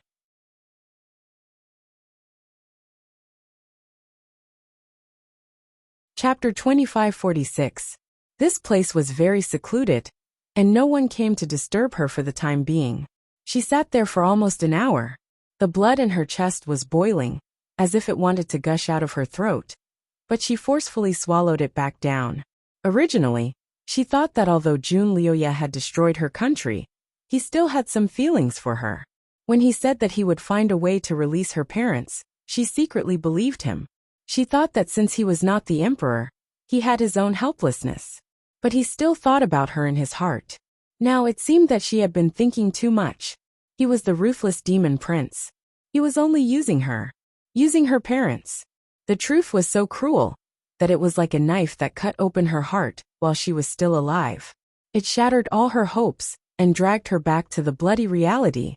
The only thing that comforted her was that there were still remnants of her father's old subordinates. They must be thinking of ways to save their master. However, this place was heavily guarded. Jun Liuya must have set up layers of traps here and waited for those people to fall into it. If she wanted to save her parents, she needed to find a spy from the palace. But she was not free now. How could she contact those old subordinates? How about she take this chance to escape? Escape from the city first. She suddenly stood up. She used to sneak out of the palace to play, so she knew where to escape to the shortest and safest route. But after taking a few steps, she paused again. There were faint sounds of chaos in the direction of Chiua Palace. After a while, she heard the sound of chaotic footsteps all around. The patrolling guards heard the sound and moved. "Princess Jiyu is missing. His Highness is furious. The entire palace is under martial law, and a strict search is ordered. Close the door. Not even a fly is allowed to fly out." Jiyu hid in the dark and faintly heard someone shouting orders. She clenched her fingers and knew that she could not escape. She stood in place for a moment, then suddenly sprinted towards the southeast corner. Not far from here was the palace where her parents were imprisoned. She did not deliberately hide her figure. Before she could run to the palace, she was discovered by the guards who were searching for her. They all came forward to stop her. Jiyu threw caution to the wind and punched and kicked. "Get out of the way. I want to see my parents. Get out. Get out of the way." She was like a crazy tiger cub. The guards received orders to capture her alive and not hurt her. Naturally, they were restrained. She kicked a few of them over and sent a few of them flying. Chi! A gust of wind came from behind. This sound was clearly different from the usual. Jiyu quickly dodged, barely dodging the attack. A blue robe flashed in front of her eyes, and a handsome young master appeared out of thin air. "Princess Jiyu, so you are here." This handsome young man was Jun Lufeng. His martial arts were obviously good as he directly blocked Jiyu's path. Jiyu didn't give him any face. "Get lost." She attacked him fiercely. Jun Lufeng didn't expect her to be so unreasonable. He waved his fan. "Princess, if you have something to say, we can talk it out." His kung fu was obviously passed down from Jun Liuye, and there were some similarities. Although his kung fu was not as good as Jun Liuye's, it was still remarkable. It was not something Ji Yu's kung fu could withstand. A moment later, Ji Yu had already been attacked to the left and right by him. She was distracted for a moment, and her acupoints were sealed by his folding fan. Her body went soft and she slid down. Jun Lufeng still had the air of a gentleman. He subconsciously extended his arm to support her. Suddenly, a gust of wind shot towards his arm. Jun Lufeng was startled and hurriedly retreated. When he stood still, he found that little Princess Ji Yu had fallen into Jun Liuye's arms.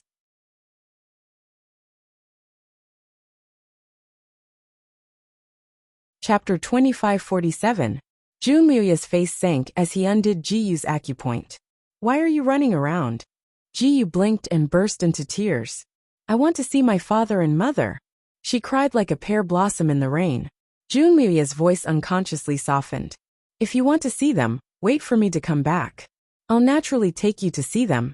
Why did you run away? Ji Yu's tears kept falling. I dreamt that they met with an accident and were killed. So she had a nightmare first. That's why. Jun Liuye's arm tightened. They won't meet with any accidents in the palace. Don't worry. If you want to see them in the future, just tell me and I'll naturally take you to see them. Ji Yu's eyelashes were still wet with tears. Really? Why would I lie to you? Then I want to see them right now. Jun Liuye's eyes flashed and his handsome face sank. No, I haven't punished you yet for running away. Ji Yu's tears rolled down drop by drop. I only wanted to see my father and mother. You didn't come back. I had a nightmare and couldn't wait. Her small hands clenched his lapel tightly as she cried like a tearful doll. Jun Liuye rubbed his forehead with a headache and took a step back. Only this once. There won't be a next time. Ji Yu's eyes lit up.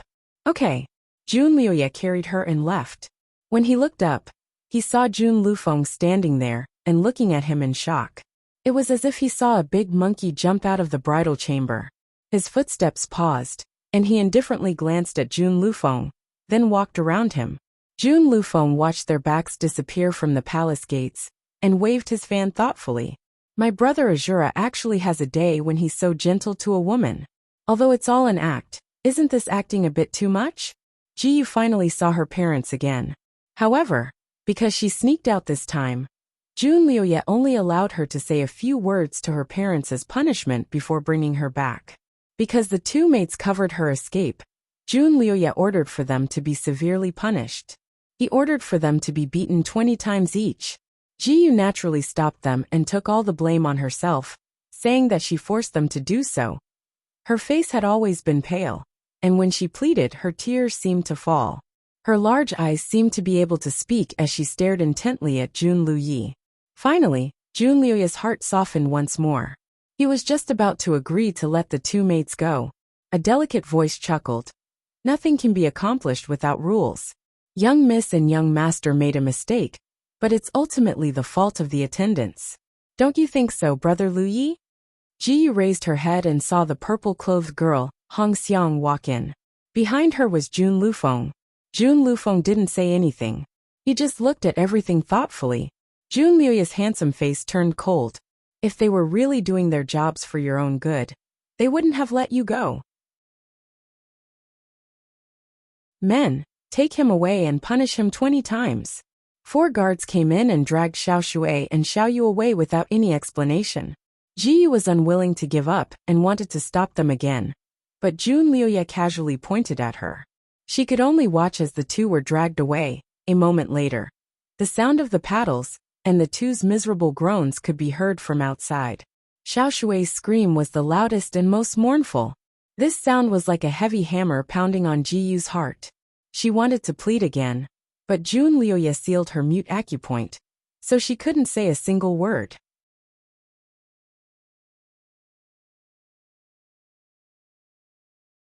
Chapter 2548.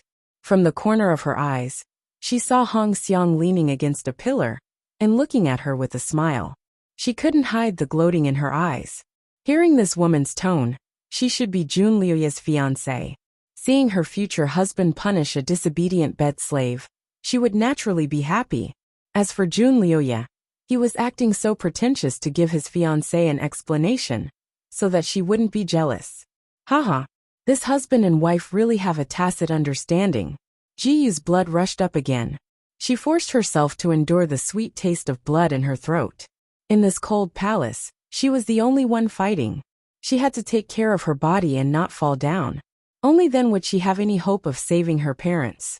The sound of beating and screams outside finally stopped. For guards carried the two maids, who were badly mutilated, back into the room. The two maids groaned and almost fainted. Junlyoya then lifted his finger to unseal Ji-Yu's acupoints. He thought that Ji-Yu would immediately rush over to check on their injuries, but he didn't expect her to just stand there like a wooden puppet. Her long eyelashes covered her eyes, making it impossible to see what she was thinking. This is a small punishment. Seeing that you were forced, this prince will spare your worthless lives. Men, carry the two of them to the doctor's office to treat their injuries. Once they're healed, they can serve your princess. Junlyoya coldly ordered. The two maids naturally bowed to express their gratitude. No need. I don't want their service. I don't need anyone to serve me. Ji-Yu finally spoke, her voice cold and crisp. After saying this, she didn't even look at the people in the courtyard, and directly walked into the hall.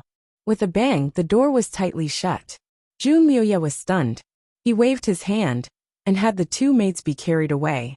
Brother Lyoya, this princess's temper isn't small. Hong Xiang bitterly smiled. Even this little sister doesn't dare. Junlyoya glanced at her, and said with a smile that wasn't a smile. You want me to treat you like I treat her?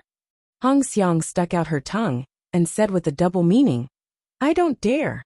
Jun Lufeng walked over to remind him. Third brother, we still have things to do. You guys wait outside first. Junlyoya's voice was cold as he turned around, and pushed open the tightly shut doors to enter. Hong Xiang opened her mouth as if she wanted to say something, but Jun Lufeng gave her a meaningful glance, and then said, Okay, we'll go to the front and wait. Without any explanation, he led Hong Xiang out. Inside the hall, Ji-Yu was sitting on a chair with her eyes lowered. When she heard Jun Luyi enter, she didn't say a word. She didn't even raise her head. Ji-Yu, do you hate me? Junlyoya sat down opposite her. Ji-Yu did not answer, nor did she react. It may not be for your own good that your two maids are being stolen. The palace is heavily guarded. You can't escape at all. You can only be convicted. Ji-Yu still didn't answer. She didn't even bat an eyelid. Ji-Yu, look at me. Junlyoya pressed one hand on her shoulder, and forced her to raise her chin with the other. Ji-Yu's gaze finally fell on his face. Her once lively eyes were now like a deep pool, completely devoid of emotion. This was the first time Junlyoya had seen her like this. He suddenly felt a trace of panic in his heart. This little girl was used to revealing her emotions. Usually, even if she didn't speak, he could guess what she was thinking just by looking at her rich expressions. But now, she had hidden all her emotions. He couldn't read her at all. Ji-Yu, everything isn't as simple as you think.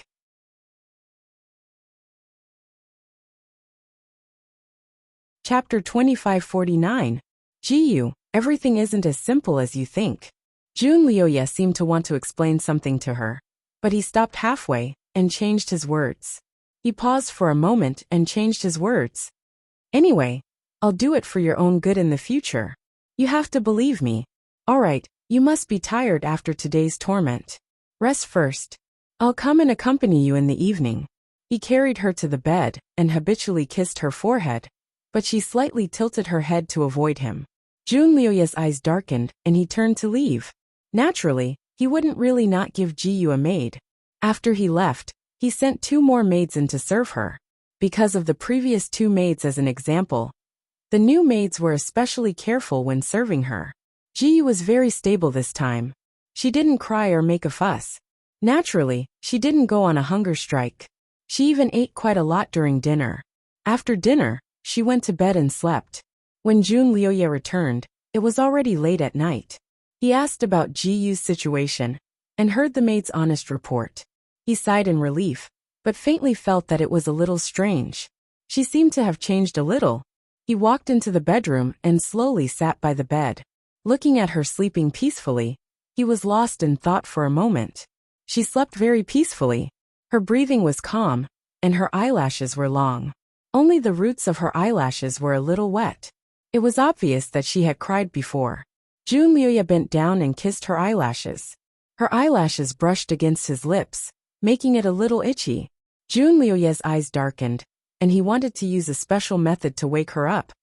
But seeing the faint dark circles under her eyes, he held back and looked down at her for a long time. He sighed and raised his hand to tuck her in before turning to leave. The room returned to its original silence. Jiyu slowly opened her eyes. Liar. She opened her mouth slightly, and silently spat out these two words. She closed her eyes again. Her road was still very long and difficult. She still needed to use strategies. Perhaps in order to make it up to her. Junliuya brought her to visit her parents again the next day. He even gave her an hour to spend alone time with her parents. This was exactly what Jiyu wanted. She chatted with her parents and indirectly asked how many of Jiyu's loyal soldiers had escaped. Who could possibly be the old subordinates outside who wanted to rescue them? But even after Ji Yuntian thought for a long time, he still could not come up with a reason. Most of his loyal subordinates had either died or surrendered.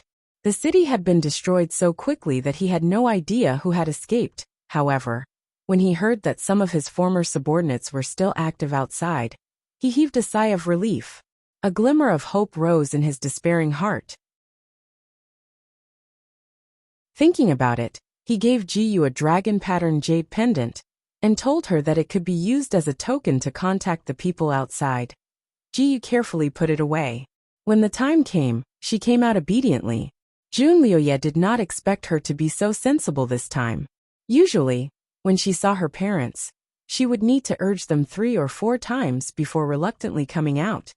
Why don't you talk to them more? Junliuya asked with a smile, raising his hand to hold hers. Jiyu calmly dodged the attack, and continued walking forward. Junliuya's eyes flashed as he forcefully grabbed her hand. Where do you want to go? Jiyu subconsciously wanted to withdraw her hand, but he held it so tightly that she couldn't. She did not waste her effort and lowered her eyes. Don't you want to go back to Chiyue Palace? Although she did not make a fuss, her expression was still listless like a frosted eggplant.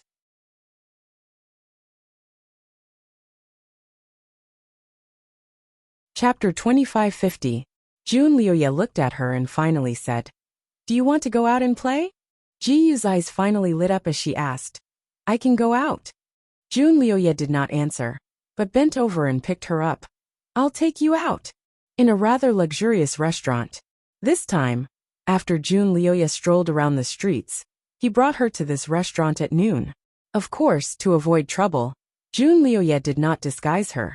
But he still let her wear a weft hat to cover her face. As for himself, he was dressed in casual clothes with a silver mask covering the upper half of his face, only revealing a pair of sparkling eyes and beautiful curved lips. He looked like an elegant rich young master. Junliuya originally wanted to take her to a quiet room upstairs, but she did not want to. She liked places with many people. Junliuya glanced at her and complied. He brought her to a rather remote table in the hall and sat down. Jiyu held a cup of tea in her hand. Her face did not change, but a trace of hope rose in her heart.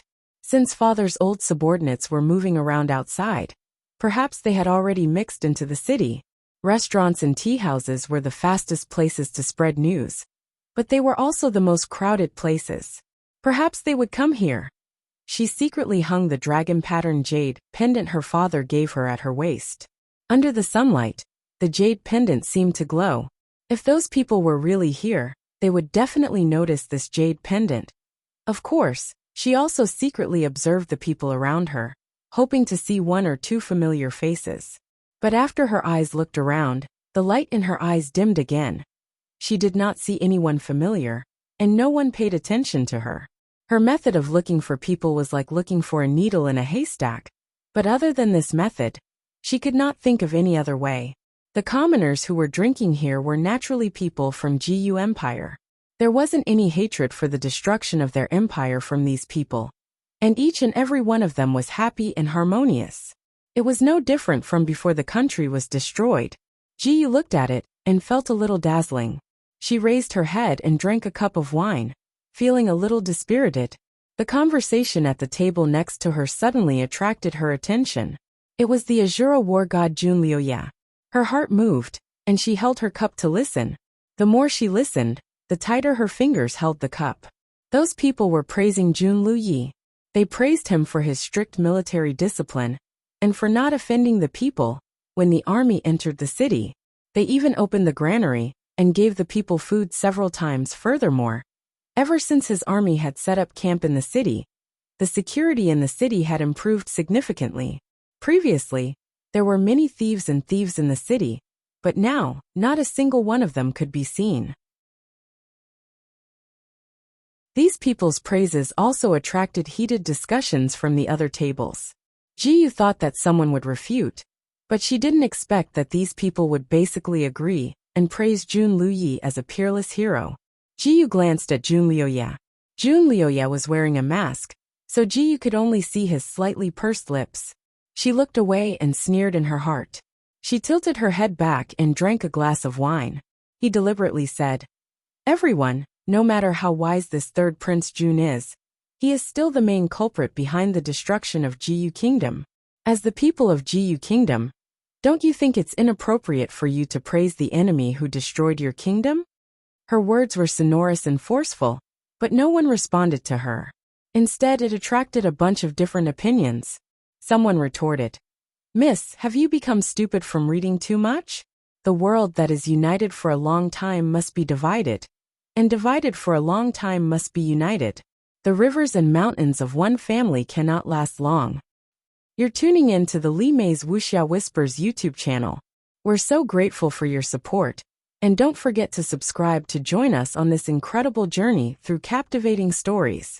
Your generosity through donations truly makes a world of difference, as it's the primary source of revenue that allows me to expand and enhance this channel for you. Thank you from the bottom of my heart for being a part of this adventure.